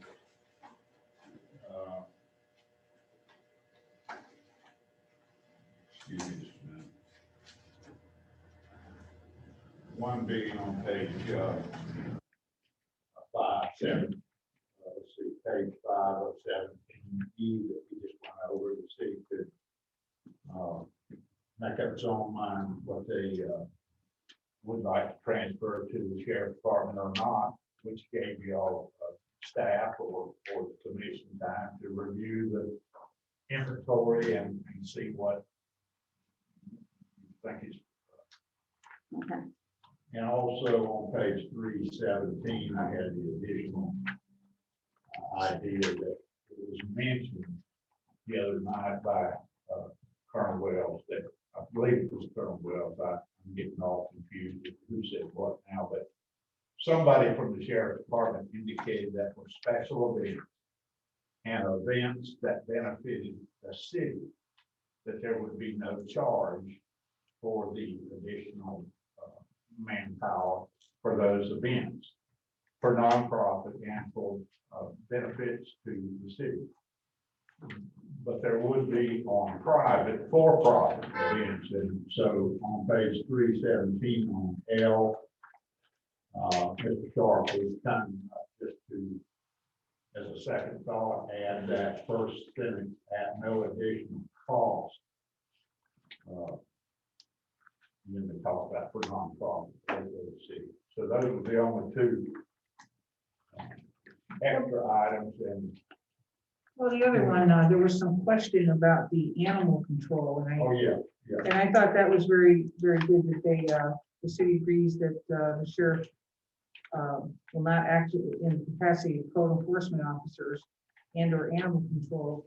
However, when they go into section 3F of this agreement, they may, if needed, enforce all existing current city ordinances. So I really think that, you know, they kind of put that in there to say, hey, if a dog's going to bite me and I need to call them, they'll be there, you know, basically. I mean, that's putting it kind of simply, but. Okay. She still has the floor. Okay, I don't think. It's that's on what page that's- 5 of 17. And I know, and I think that you're not reading it correctly. Well, there's still not going to be animal control, but it doesn't sound as though they're not going to. It sounds just what Colonel Wells said. You know, they're going to take care of business if they need to, and it includes. But there's the fines city or- ordinances, you know, once they. Can I just give an example? My husband going to work one morning, and it was summer when I was home, because I was a teacher, he says, there's an alligator under my truck. I go, what? Alligator under my truck, call somebody. So I called, and I had a sheriff and a police officer. Both come, and they're laughing, okay, it is funny, let's face it. The sheriff pulled out of his back of his car a lasso. He lassoed the Gator, yeah. And the other one grabbed the tail, and they walked him down to the lake and released him. That's not part of their job, But they do it. but they do it, you know. So I think the meaning is we don't act as animal control is that we rely on the county certified animal control to do that. We certainly respond in the interim and hold the situation and make it safe until animal Exactly. control gets there to take possession. Yeah. And I like that you added Commissioner DeVito's language about the citizen requested extra patrol. Yes, yes. The I think vacation somebody check. called them vacation checks, Yes. for whatever Yes. reason. It's Yes. specifically in the contract as vacation check, in parentheses, but it is in there. Yeah, and that's important, you know, especially in the small community. Can I get you to come forward and say your name, please? Clarification that that applies to businesses as well. extra patrol is for anything. A business can say, I've had a suspicious vehicle around, I want to do it. Some citizens call and say, I'm going to be out of town for the day, we can keep an eye on. We set extra patrol, and I won't go into detail, we talked about last time, we set them by priority, and the priority just decides how often the deputy checks. But the rule of thumb is that we expect the deputy sheriff to check those extra patrol locations about once every 2 hours, depending on how long it is. It could be for parks, businesses, anything. I just know a lot of people refer to them as vacation checks that we do them while you're out of town. Yes, ma'am. Okay. Yes, sir, Commissioner. But you Beck. know, after tonight, you know, I believe if anything that the city needs, when the sheriff takes over, you call Colonel Wells or the one that the lieutenant, whoever will be down here, they will graciously tend to it, whether it's in this little book here or not, when it comes to the law enforcement part of it. Not because it's in or not in the contract, but because it's the right thing to do for the right reason at the right time. That's what we're all about. Okay, Commission, we have an opportunity here. Before we do that, do we have any public comment on the contract? Yes, We do have someone online, if you would indulge us. Okay, trying sure. Again. sure. Okay, we'll give it a try.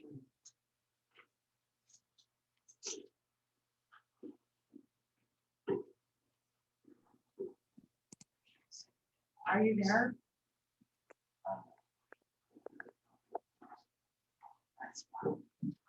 Hello?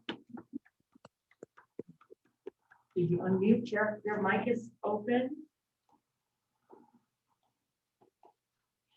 I do not know how else to approach. Is your volume turned up?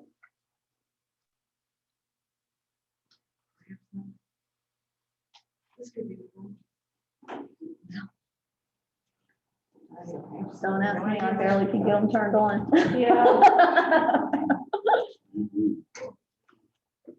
While you're working on that, could I ask a question?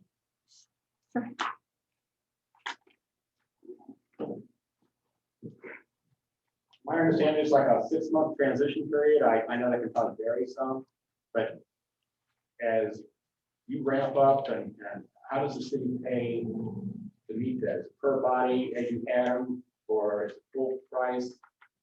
And you add on, I'm just curious how that works.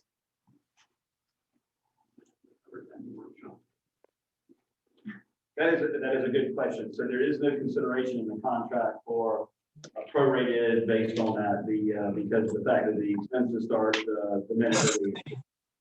So the ramping up period will be, while they're in training.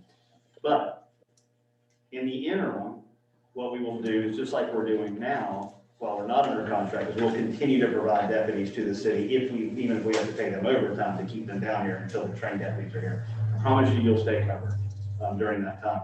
The 6 month is very long in, and we wrote that in, gave that amount of period, I think it's 180 days. 180 days. Because sometimes, depending on how things are going, especially during COVID, police academies weren't active and they weren't cranking out. I mean, we have tons of applicants right now, so I don't think it's going to be anywhere near 6 months. And we're already processing them and have some conditional offers out based on this. And all we would have to do is if we don't go forward, we'll just have to rescind those conditional offers at this time until we have positions open. And he also said, Colonel Wells, you also said you have some current deputies that are interested in. We did. We've had a couple reach out and ask, will there be a announcement for us to choose if we want that zone? So I can tell you that there's going to be a couple of them that are going to want to work down here. Yes, ma'am. Okay, so we have somebody, we're up. Yeah. Hello, welcome. Hello? I don't know. I don't know what else I can try. I'm new to this. But if it's making the sound, Okay. I don't know what It's not on our to side. I don't Your think it's on volume's our up, I side. guess, so. Yeah, it's not on our side, so do. unfortunately. My humblest apologies. I have no idea what else I can do with this. Okay, so commission. So, I didn't get to ask my question. okay, Commissioner DeVito, do you have another question? Well, I do. Okay. And like I said, I'm not 100% positive that everything that we talked about was added, and I wouldn't be positive if I came here half an hour early. But I do have a specific question on page 5, where Commissioner Burton was reading in paragraph G. What it says about animal control is that sheriff's deputies will not act on the capacity of code enforcement officers and or animal control, which, and I know that deputies respond for wild animals. They always do. And in Orange County, they made them come and take a cobra out from under a washing machine. And I thought it was very dangerous, and that no deputy should have gone. But what is not addressed here that I'm concerned about is the coordination with animal control. The animal control people really are not really able to cover South County. Our police department acted as kind of liaison with them. Diane's not here. Okay. She could tell us more about that from SPAN. And as well, the last part of that paragraph, it doesn't say anything about they'll do some animal control if needed. It says. Well, maybe I phrased that wrong. You did. It doesn't say that. It says they may, if needed, enforce all existing current city ordinances that provide for fines and imprisonment as outlined in Florida Statute Chapter 162. So what I heard the sheriff's attorney say at the last meeting is, and maybe that was Colonel Wells also, the sheriff's office will only enforce ordinances that have a criminal penalty. Is that correct? No, we can enforce ordinances that don't have a criminal penalty, which means ordinances for which you cannot be arrested. But generally speaking, I'll be totally honest with you, I have not taken the opportunity to read all the Crescent City ordinances, but speaking for how Putnam counties read, is they dictate which ordinances law enforcement does and does not enforce. So we enforce those that indicate we do, but we do not enforce things like putting on a patio without permit, that type of stuff. Nothing in the building, nothing in the That's building. handled by code planning and- enforcement. the code, okay. Right, so we have more ordinances than just code, and I'm asking this because specifically other city contracts that I've read specifically say, it's very specific, the city is contracting for municipal police services and, or municipal law enforcement services, of course, not police. And So we, I'm sorry, I wasn't finished. I think we, if I'm not mistaken, we took care of that already when we started helping the city, when we got the attorney to agree that we did have the authority, and we've enforced, like, for one, I think one of the ones was the time at the parks. Right, that was the interlocal agreement, Okay. but we will not be under an interlocal agreement anymore, isn't that right? Attorney, I don't know. No, this contract will supplement that. I think you're misinterpreting the paragraph there. Law enforcement, when it comes to city or county ordinances, the ordinances specifically say who can enforce it. If you give me an example of what ordinance you're referring to, a sample of what a Crescent City police officer did that wasn't criminal in nature, I could perhaps better answer your question. But mostly that pertains to is we will not be enforcing building permits and such. I've looked at your ordinances. You have a very select few that state that they are enforceable by a fine or imprisonment. We certainly can enforce those. Okay, but. Even your Crescent City police officers can't enforce it unless it has that language in it. Okay. All I'm saying is we have ordinances that customarily our police officers would enforce. Would you please give me a sample of one? Well, I don't actually know if it's an ordinance. We have rules about when people can be in our parks and when they can't. We have. If it's in an ordinance form and it states that it's punishable by fine or imprisonment, then what you've done is codified it as a second-degree misdemeanor, and we certainly could enforce it.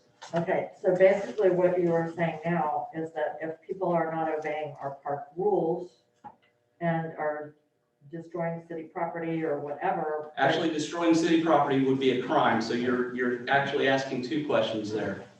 Well, okay.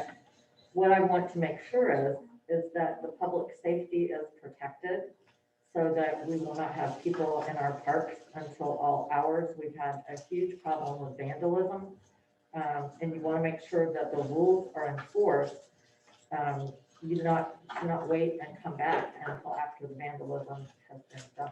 I have looked at your ordinances, and your park hours are considered a second-degree misdemeanor, so our officers could enforce that. However, it does call for you to post it in the lobby of your city hall, the hours as whatever they are, so you might want to get that updated. And if they're destroying city property, that's a statute, that's criminal mischief, we would certainly enforce that as well.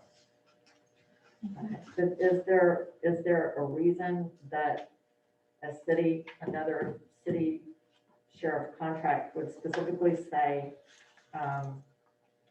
the sheriff will enforce the city ordinances, and the one I'm thinking of actually put the obligation on the city to provide copies of the city ordinances to the sheriff's department? I've already provided our officers copies of your ordinances that are criminal in nature. And again, we can't enforce rules or ordinances that don't specifically give us the power to do that, and neither could your municipal police officers.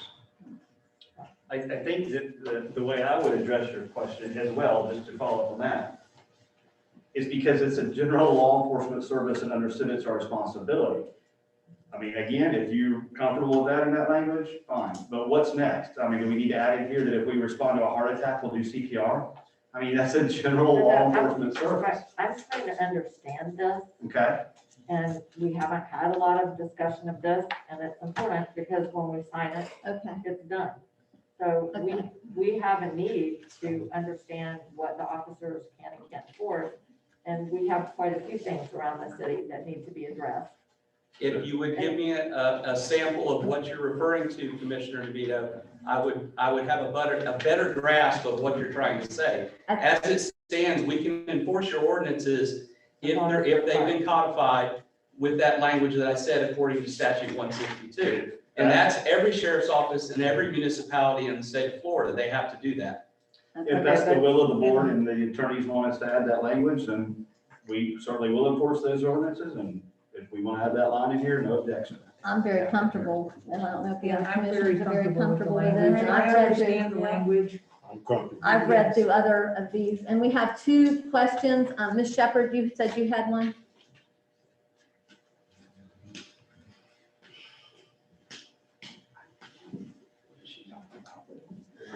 Ashley Shepherd, 419 Florida Avenue. I'm curious if the city has any, I'm trying to figure out how exactly to word this, recourse if there is an officer, and God forbid, I hope there never is an officer that isn't a good fit. Someone who is aggressive or, just seems to step it up too much, or on the other hand, is too lazy and lax. That's Does the a city great have question that any nobody has recourse? asked yet. That's a great question. So the answer is absolutely yes. Now, we talked about before that the sheriff remains the ultimate decision on where he assigns personnel. However, we've assigned a captain to act as a liaison here, and my direction and the sheriff's direction of that captain is that we will work closely with the city. So there are deputy sheriffs, I will tell you now, that are not going to be a good fit because 2 and however many square miles, a lot of our guys will not be happy in that when they're used to 40-some square miles. So there are deputies that are not going to be a good fit here.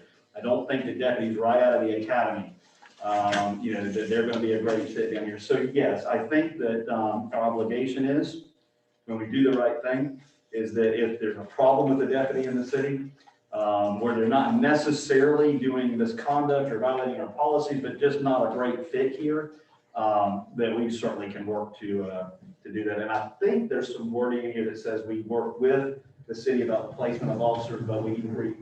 There's a specific language, I don't know the section offhand, where the city manager or his designee can bring those concerns to the captain for this district. And certainly we would do everything to make sure that you guys were comfortable with the level of service. If it needed moving an officer, then. Yeah. That's a great question. And I tell you, one of the things we're also looking at just along those lines is there's deputies that are going to be good fits here, and there's deputies going to be great fits here. And one of the things that we have more bilingual deputies on staff now than we've ever had in the history.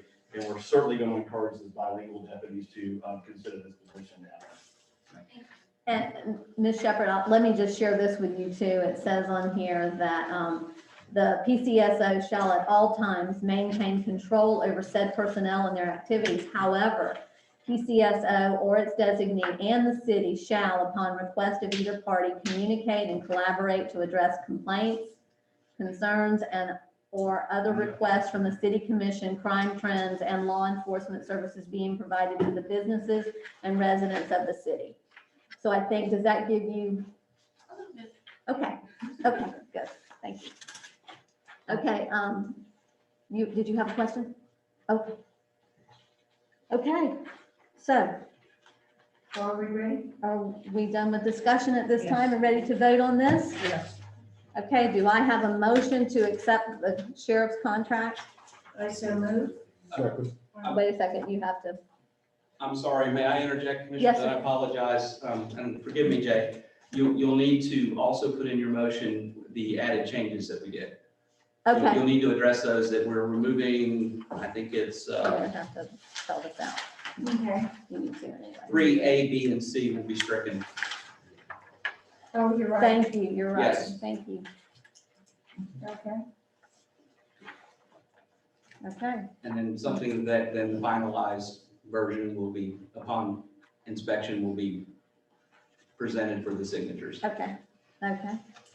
Okay, so do you want to make a motion? Okay, I move that we accept the agreement for dedicated law enforcement services between Crescent City and the Putnam County Sheriff's Office, with the exception on page 4, 3A, B, and C be stricken. Okay, we have a motion, we have a second.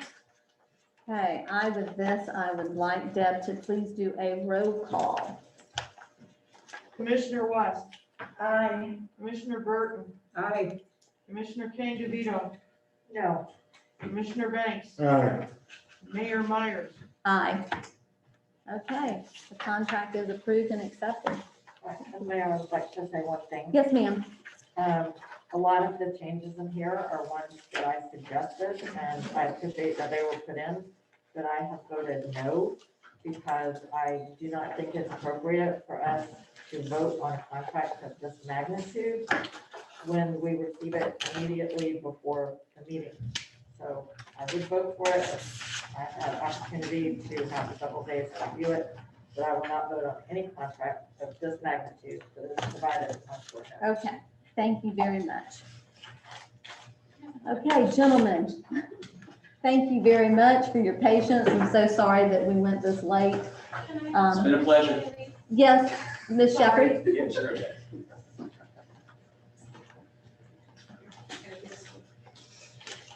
Ashley Shepherd, 419 Florida Avenue.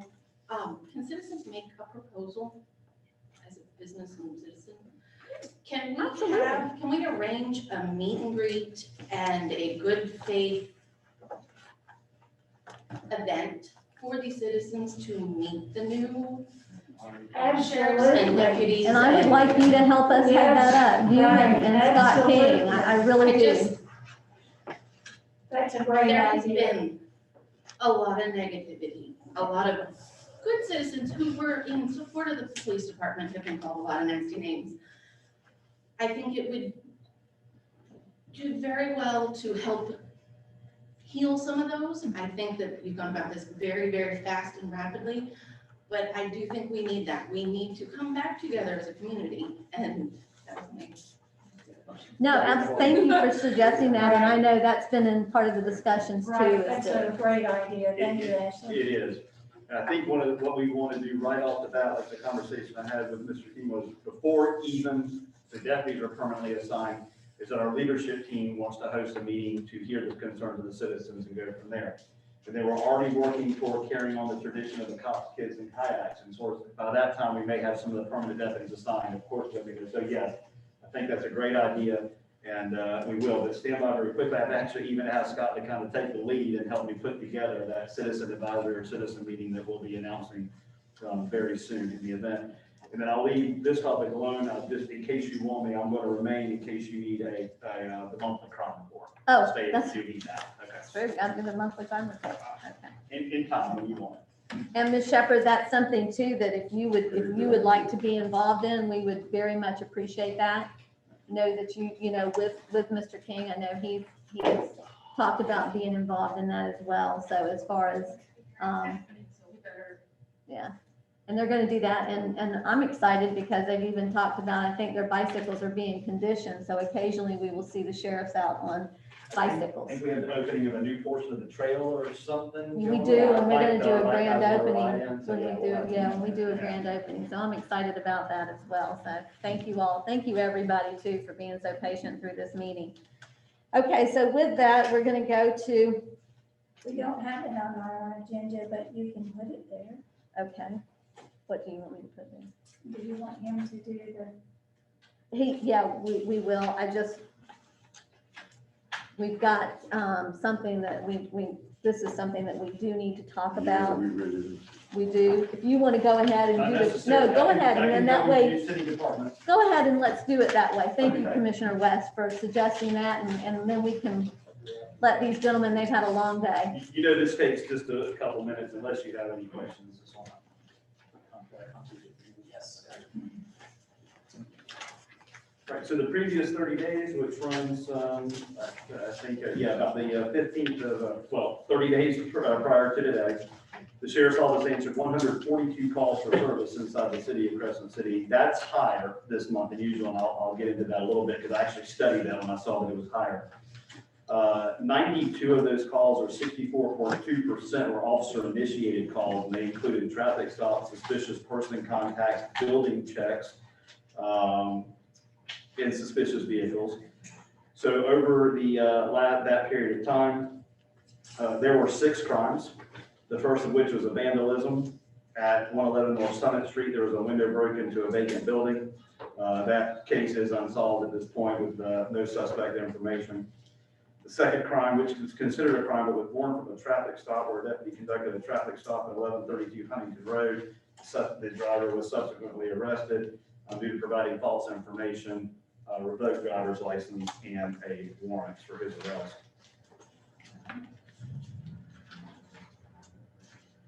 Uh, 710 Gumby Court, this was a disturbance that actually, once we got there, turned into a domestic violence case, 2 sisters. There was a battery that took place. The arrest was made, case was solved, victim's advocate and domestic violence detectives assigned to follow up. Sorry about that thumbing through, this was a fast minute. The next one was 427 North Summit Street. This is I believe, the Crescent City Stop and Wash. Apparently the clerk left the change machine unlocked on one of the machines, the change portion of one of the machines unlocked, and somebody took roughly $38 worth of change out of that machine. We do have video of the subject, and we have what we believe to be a first name. The detectives are following that up now, trying to finish the identity of that person. 849 Bay Lane, apartment number 3. This was a domestic violence case. The suspect has been charged. Same thing, victims advocates and detectives assigned. One last one, All-Star Car Wash. It was a theft of a cell phone. The suspect in that case has been identified, so that case is considered solved. The thing I noticed when I noticed the anomaly of the call volume is it was a lot higher this month, but it looks like that's due to, we apparently used some canine units to do some work in Crescent City, and they conducted traffic stop after traffic stop after traffic stop. So there's a lot of those there. But also, because of the proximity to our recent homicide, there's a lot of detective follow-up that's been going on in Crescent City, interviewing potential witnesses. They've been stopping all the businesses, gaining the video surveillance and stuff like that. So every time they do one of those, that goes as a law enforcement call for service. So most of the excess calls are traffic stops and the amount of detective activity that's been in Crescent City following on a homicide. So I have nothing further unless there are any questions. Okay, Okay, thank you. thank you very much. Thank you. Any questions? I should have asked that. Well, Okay. just one question, one request, something that I've been wanting to have for a long time for law enforcement. This is for Colonel Wells, but obviously to address in future. Sorry, I got in a conversation with Mr. Sharp, and I apologize. I should have waited. Do you have any questions? That's okay, I'm that's sorry. the thing. That was my fault. You mentioned the item at the top of the list, the broken window at 111 North Summit. Yes, Because we have, most of the break-ins are in the commercial area, but the commercial areas are very close to the residential areas. yes, ma'am. We're literally neighbors, Yes, ma'am. front and back.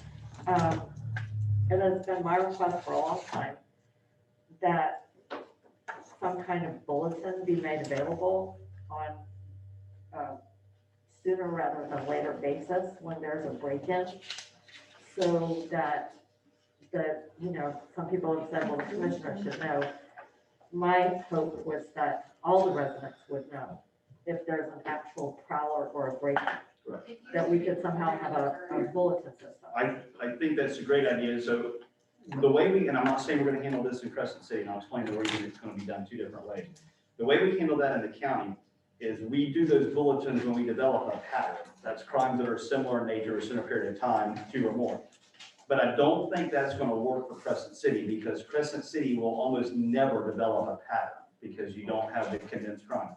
So one of the ideas that one of our sergeants floated, who works this area, is creating a separate social media page for the Putnam County Sheriff's Office Crescent City Zone. And then we can circulate any crime. We can just every day put every crime that occurred in Crescent City out. That's not feasible in the unincorporated portions of the county, but it certainly is here. That is a great example of what I think is a great idea. And what I think that our district commander will be challenged to work with the city manager and all of you folks to follow up on his idea. I have no problem with that. Do you think electronic format would suffice? Well, I think as Mr. Sharp said, I think we need both. Okay. In this day and age, just because some people do electronic and some people don't. But I think just the fact that you have a report and people would know where to get it. And if it travels by word of mouth, at least it's based on reliable information as opposed to, No objection. And a deputy sheriff working this small of an area, right. Certainly that's doable. It's a little bit different dynamic in county, but that's one of the beauties of being a municipality and maintaining the same level of service, law enforcement service that exceeds your unincorporated counterparts. I think all that's possible. And I think it's a good idea.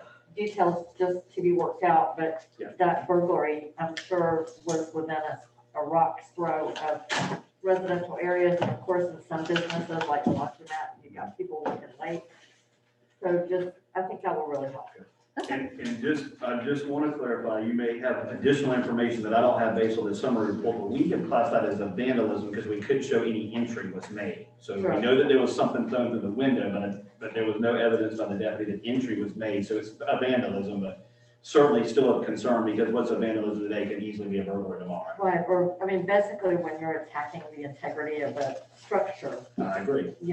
That is, I'm sure none of us want rocks thrown in our windows. It's enough to give people a heart Absolutely. attack. Yes, ma'am. Okay. Thank you, gentlemen, very much. At this time, one thing that we did not do, and Debbie, I believe we need to do this because did we have a motion? Did we have a motion for Jay? Because Jay's going to need that additional, I don't believe we do. We did that. He's going to need the ability for that additional $10,000 in attorney's fees, shouldn't. No vote was taken. Yeah, we didn't take a vote yet, we need to. Sir?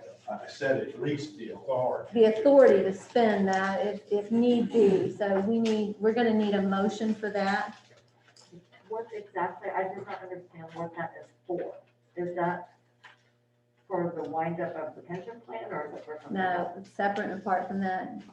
Jay, do you want to speak to that? Yes, quickly.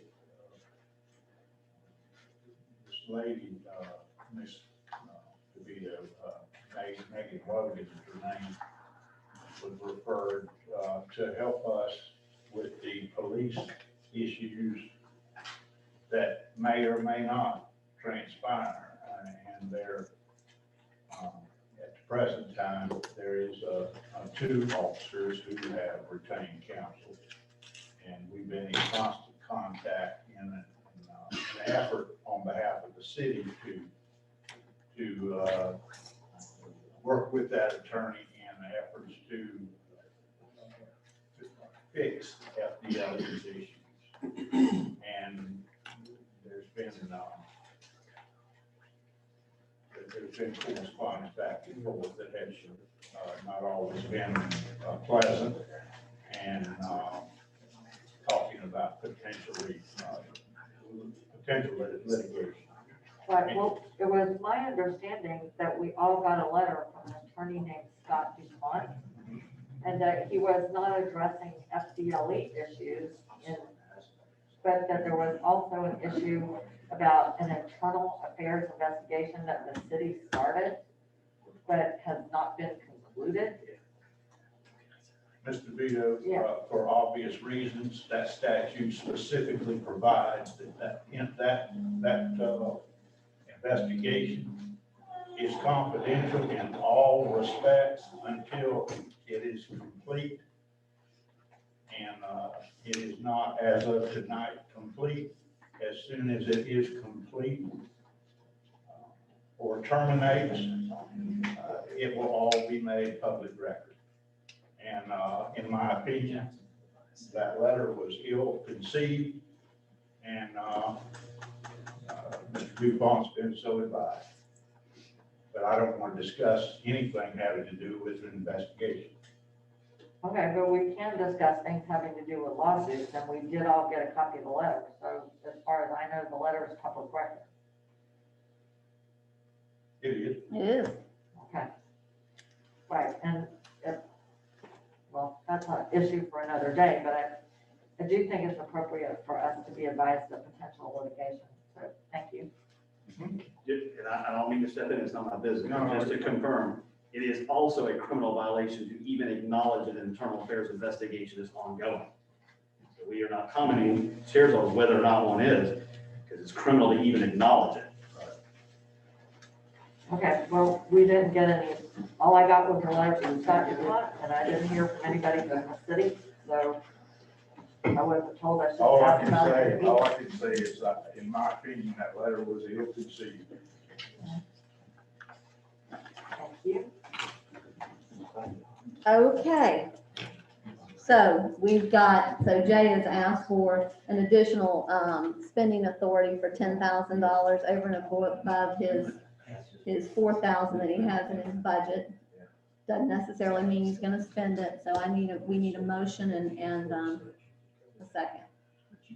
I so move. I'll second. Okay, who has the motion? He does. Okay, Commissioner Banks, so we have a motion, we have a second, all in favor, say aye. Aye. All opposed? Nay? Okay, motion carries. Thank you. Thank you. And now the other thing that we have, and we've added this to this, two things I would like to ask about that are not on the agenda that we can add and discuss. Is one of them, I know the Rotary is trying to do a banner. Am I correct? They wanted to do a banner.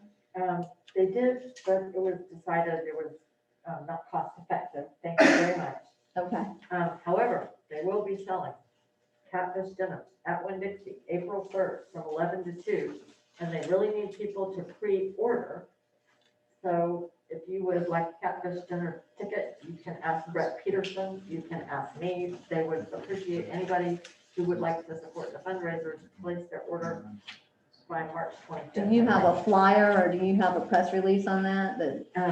That is a good question. I'm going to get It's one. on Facebook, and It's on I Facebook. haven't even looked how much it is, $12? Yeah, it's $12. Well, if you can just get us a copy of I will it. circulate it. 'cause Okay, it's- thank you. It's the substitute fund. So thank you so much. Don't for circulate it asking. to me on Facebook because I'm not on Facebook anymore. Right, no, I will try to get you a printed copy and bring it down here, and I don't know how to distribute it, but anyway, it's out there, but thank you for asking about that, because no, they decided not to do banners. And then what you have in front of you also is a truck. There are two trucks that we're in need of. And Debbie, do you want to discuss this a little bit as far as who these trucks are for? And I know one of them is for the water department, one is for the gas department. Those trucks have aged out. One of them could be considered very, dangerous at this point in time. They have found two vehicles in Georgia. They've been looking out online, they've looked everywhere, we can't afford new vehicles, these are used ones. One of them they did test drive, they haven't driven the other one, test drove the other one yet because they sold the one that we had looked at. But, they're really, really in need because if something happens to the vehicles we already have, then these guys are, you know, without transportation, so they can't go out and do their work. And one of the trucks is actually a big revenue maker for the city. It's a gas where he goes out and does, It's Herman's truck. yeah, So maintenance work and all. And it's the one in worse shape. This is the one, yeah. It got, I just looked up a new, F-250 Ford truck, and it's almost 43,000. And that's not equipped. These are These the ones that have already the cabinets built into them that they needed. One of them is. One of them. And the other one would just move our toolboxes to it. Okay. But we're gonna need approval. This is something that, you They know, weren't budgeted for. They're not in the budget, but we do have revenue in another line item that we can move down to the equipment and machinery line so that we can purchase these.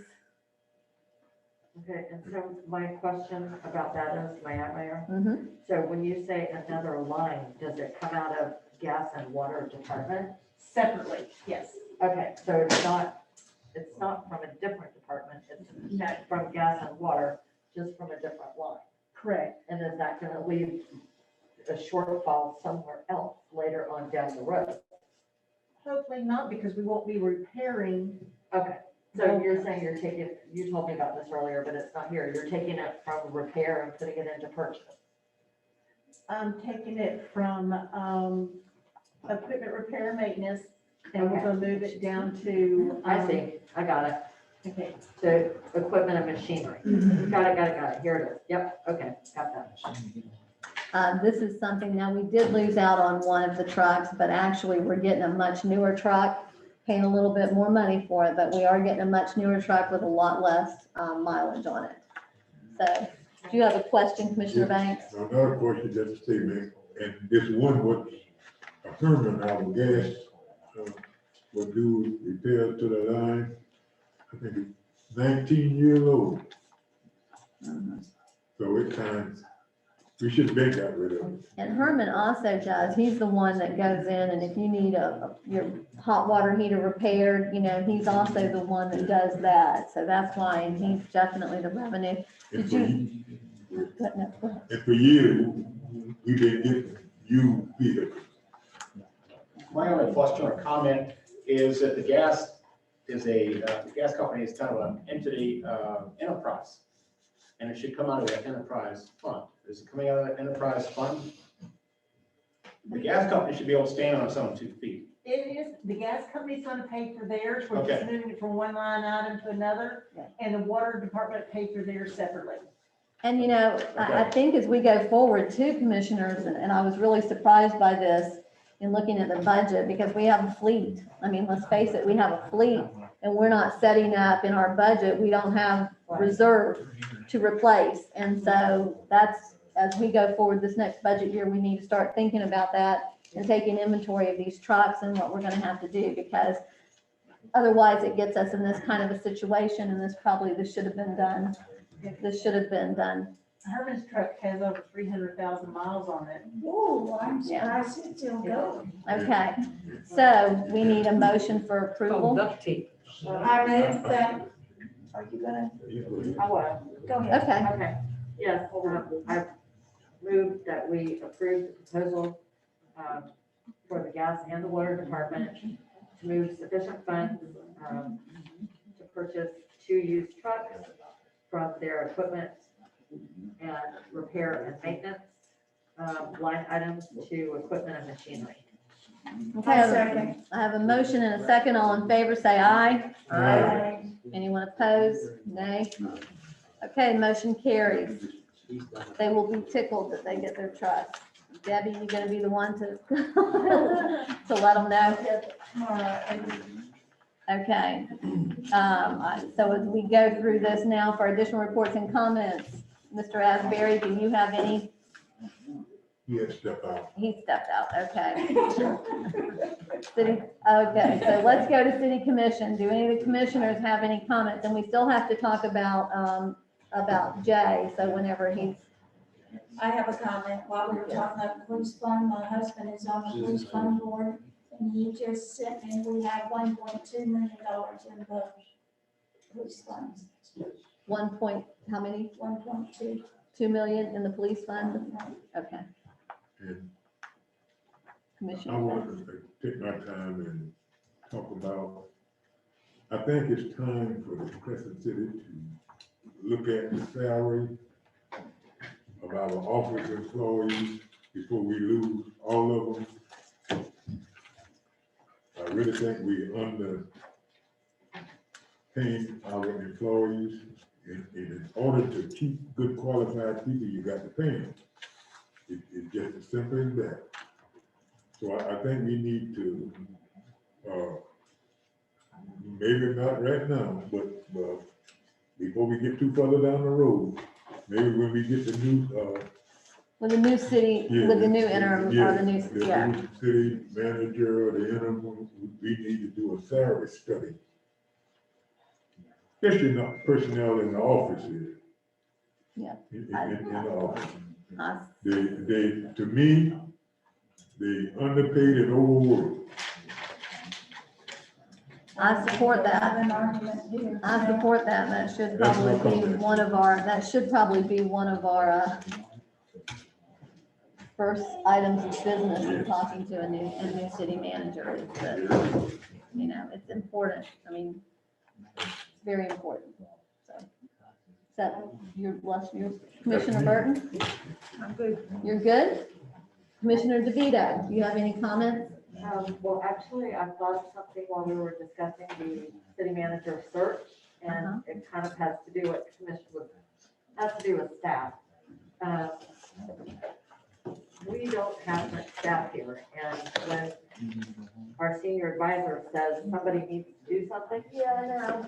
Okay, so I am throwing this out. I don't know if it will fall on receptive ears. Well, one question I have is, has Deb Wazewitz's position been advertised? It's on the website. It's on the website. Okay, so do we know, like, is there a date certain that we've asked people to apply for? I don't know. It's open till Phil. Open. Okay, so it's open until filled, which is a little bit scary. Because it seems to me, we're gonna have an interim manager coming in. The position will be open till filled, and who receives those applications? I was gonna suggest, well, we'll talk about that on the applications for her position. Yes. Michael's receiving those, correct, Deb? I'm sorry. The applications? I did not hear you. I apologize. Who's receiving the applications for your position? I have no I idea. believe it's Michael. It's either Michael or Sheila. Yeah, Sheila, maybe Sheila's. Payroll. Yeah, okay. Okay, so the real $64 question is, when these applications for city managers start coming in, Mhm. and we're expecting a lot, I didn't know if it was possible, if we need to talk about hiring a part-time person on contract to help with those, and maybe even someone who's leaving might be willing to do that as a specific paid project, since they're familiar with our office and, you know, blah, blah, blah, blah, blah. I'm sorry, I'm looking at Deb. I'm trying not to. But it just seems to me that we already seem to have a workload. We're gonna have a new interim. And I think we really need to seriously think about who's gonna be assigned that communication and receiving all those resumes. And as well, when we hire I don't know how this is gonna work. I guess hopefully the interim manager will be here, but we also have to think about who's gonna handle communication with the background check firm. So that we're gonna meet again a week. We're gonna meet again next week, so we can talk about, or whenever we meet on the Right, but I 23rd. mean, let's seriously think about that and. Well, we know, we know Right. that, that everyone's determined that we need an additional clerk, and Debbie she's working with the budget people have come, I mean, not the budget, but the accounting firm has come in, That correct? was my other question. Are they, have they been here? Yes, he said. He stuck his head in my office today and said hello, so. He plans on presenting his recommendations at the next, commission meeting, if we can get him on the agenda. He asked me today to get him on the agenda. Okay, for April? Yes. Okay. But anyway, I think we need to really think seriously about the workload for the city manager search and who's gonna handle it. Because, I felt bad asking Debbie Peacock and Sheila to do the notification and, Well, so we'll get, hopefully we'll have an idea. Because I feel bad too. But when I asked I thought the finance department, because they do everything short, quick, and they get it done. Okay, you have any other comments? That's it. Okay, and so do we want to talk about Mr. Asbury? Pardon me, Do you have any reports for us? quick. I just want to thank my associate Bobby Pickens for coming to the last several meetings and sitting in with me. I'm hopeful that we all can transition at no additional cost to the city. The way I see it should go for the city, it's not for me. It's totally up to y'all. But I think that the city should just transition on my contract to, instead of just me, allow Mr. Pickens and Mr. Young to be part of me, and one of us will be here, or possibly two of us. So for the same price, you get three instead of one, until you decide you don't like that deal, or whatever you want to do, really. It's just a suggestion. I'm not pushing for anything. I don't care what happens. All I'm saying is that the last month has convinced me that I don't want to do Crescent City 24/7 with 13 phone calls before 10 o'clock in the morning. I love the town, but it's just all consuming, and at my stage in life, I'm not geared up for it anymore. I mean, I don't want to be geared up for it anymore. On a funnier note, I would like to say, and this is not being critical of anybody, I think I can say it now that the sheriff has agreed to these numbers in this contract. But I did read the packages that Mr. DeVito gave out or sent us, however I got them. And it was interesting to me that Bel Air, their latest contract with the sheriff's department, it guarantees one deputy for $503,000 a year. And Brooksville, they're guaranteed two deputies, 24 hours per day, for in excess of $1 million. And then I see things in the paper that somehow we cut sweetheart deals for the sheriff's department. I look at this thing like the sheriff's department. I don't know what everybody's perception is, but from my standpoint, of somebody not having an agenda in this thing, they've been dadgum good to us for 2 or 3 months.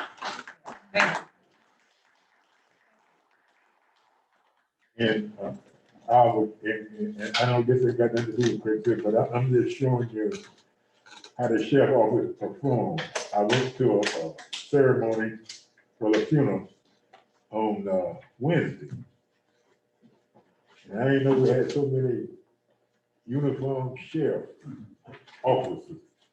I mean, they really showed the green, what you call it, green and gray or whatever. Yeah, the green team. Yeah, the green team, they really did a superb job. Really did a superb job.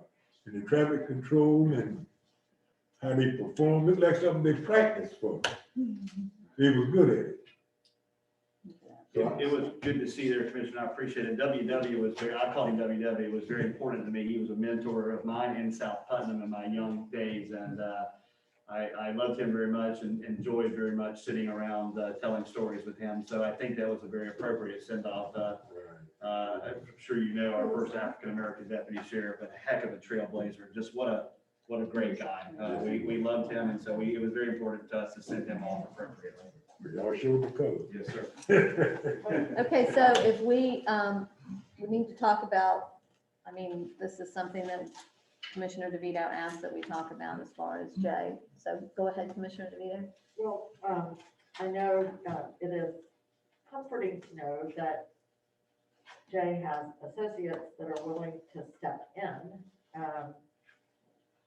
And actually, our charter does say that the city attorney serves at the will of the commission. It actually doesn't provide for a contract. But just like any other position, I know what I wanted to ask. Jay, your last day officially, you gave 30 days notice, correct? So that would put your last day at what day? Because I don't have your letter in front of me.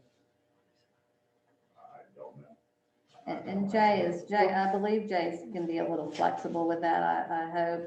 I've asked him, and he's going to be here to provide guidance for whatever we do, even though it will not be on the. Yeah. I thought I pointed out in the letter that, I'll be available to help in any way I can. I'm not leaving you stranded. I mean, I'm not giving you a deadline and then walking away. Right. But I have indicated a preference to backing down. And Because a city attorney is essential, they have to sign ordinances. But I do think that it would be beneficial for us to discuss maybe with the interim city manager about how to do an RF. We could get a proposal from, sorry, what is the name of your firm? I think, could I interrupt, and it's okay for you to go in that direction, whatever the commission wants to do. The only thing I would suggest to the commission is think, I have another year on my contract, which I've told you that I need to give my notice and I'll assist. But one thing I think the commission should consider while you're thinking about doing something different is my associates and Mr. Young and Mr. Pickens and the rest of the members of that firm. They employ, counting me, 5 people in the Crescent City office. And I think you need to think about that. I mean, it's going to be a hometown deal with people that get paychecks right here. So, I mean, if that don't seem to work out, why, whatever, that's on. Can you amend your contract? Can we amend, is your contract, can it be amended to include the firm I think, yeah, I for think, that year? I think really what I could do is bring them into the picture under my contract and stay involved, but I don't want to put this, I want the city to do what they think they should do. Okay. And yes, I think I could bring them on. I just wanted the blessing of the commission in whatever direction we all go together or don't go together. I want everybody on the same page. I don't want. I'm not gonna, like I said, I'm not gonna leave you stranded if you don't want me to. But on the flip side of that, I do want you to know, I don't need this kind of pressure and atmosphere where people accuse people of things that are ridiculous. I mean, I just don't need any of it. Okay. And Bobby, welcome to Crescent City. Yes. It's nice to see that sign out there. And I know your father is probably very, very proud and pleased that you've come back home. A lot of people don't come back home, so welcome back. And we just wish you, great success here. And it's just nice. Every time I've driven by that, it's put a smile on my face. So thank you. Right.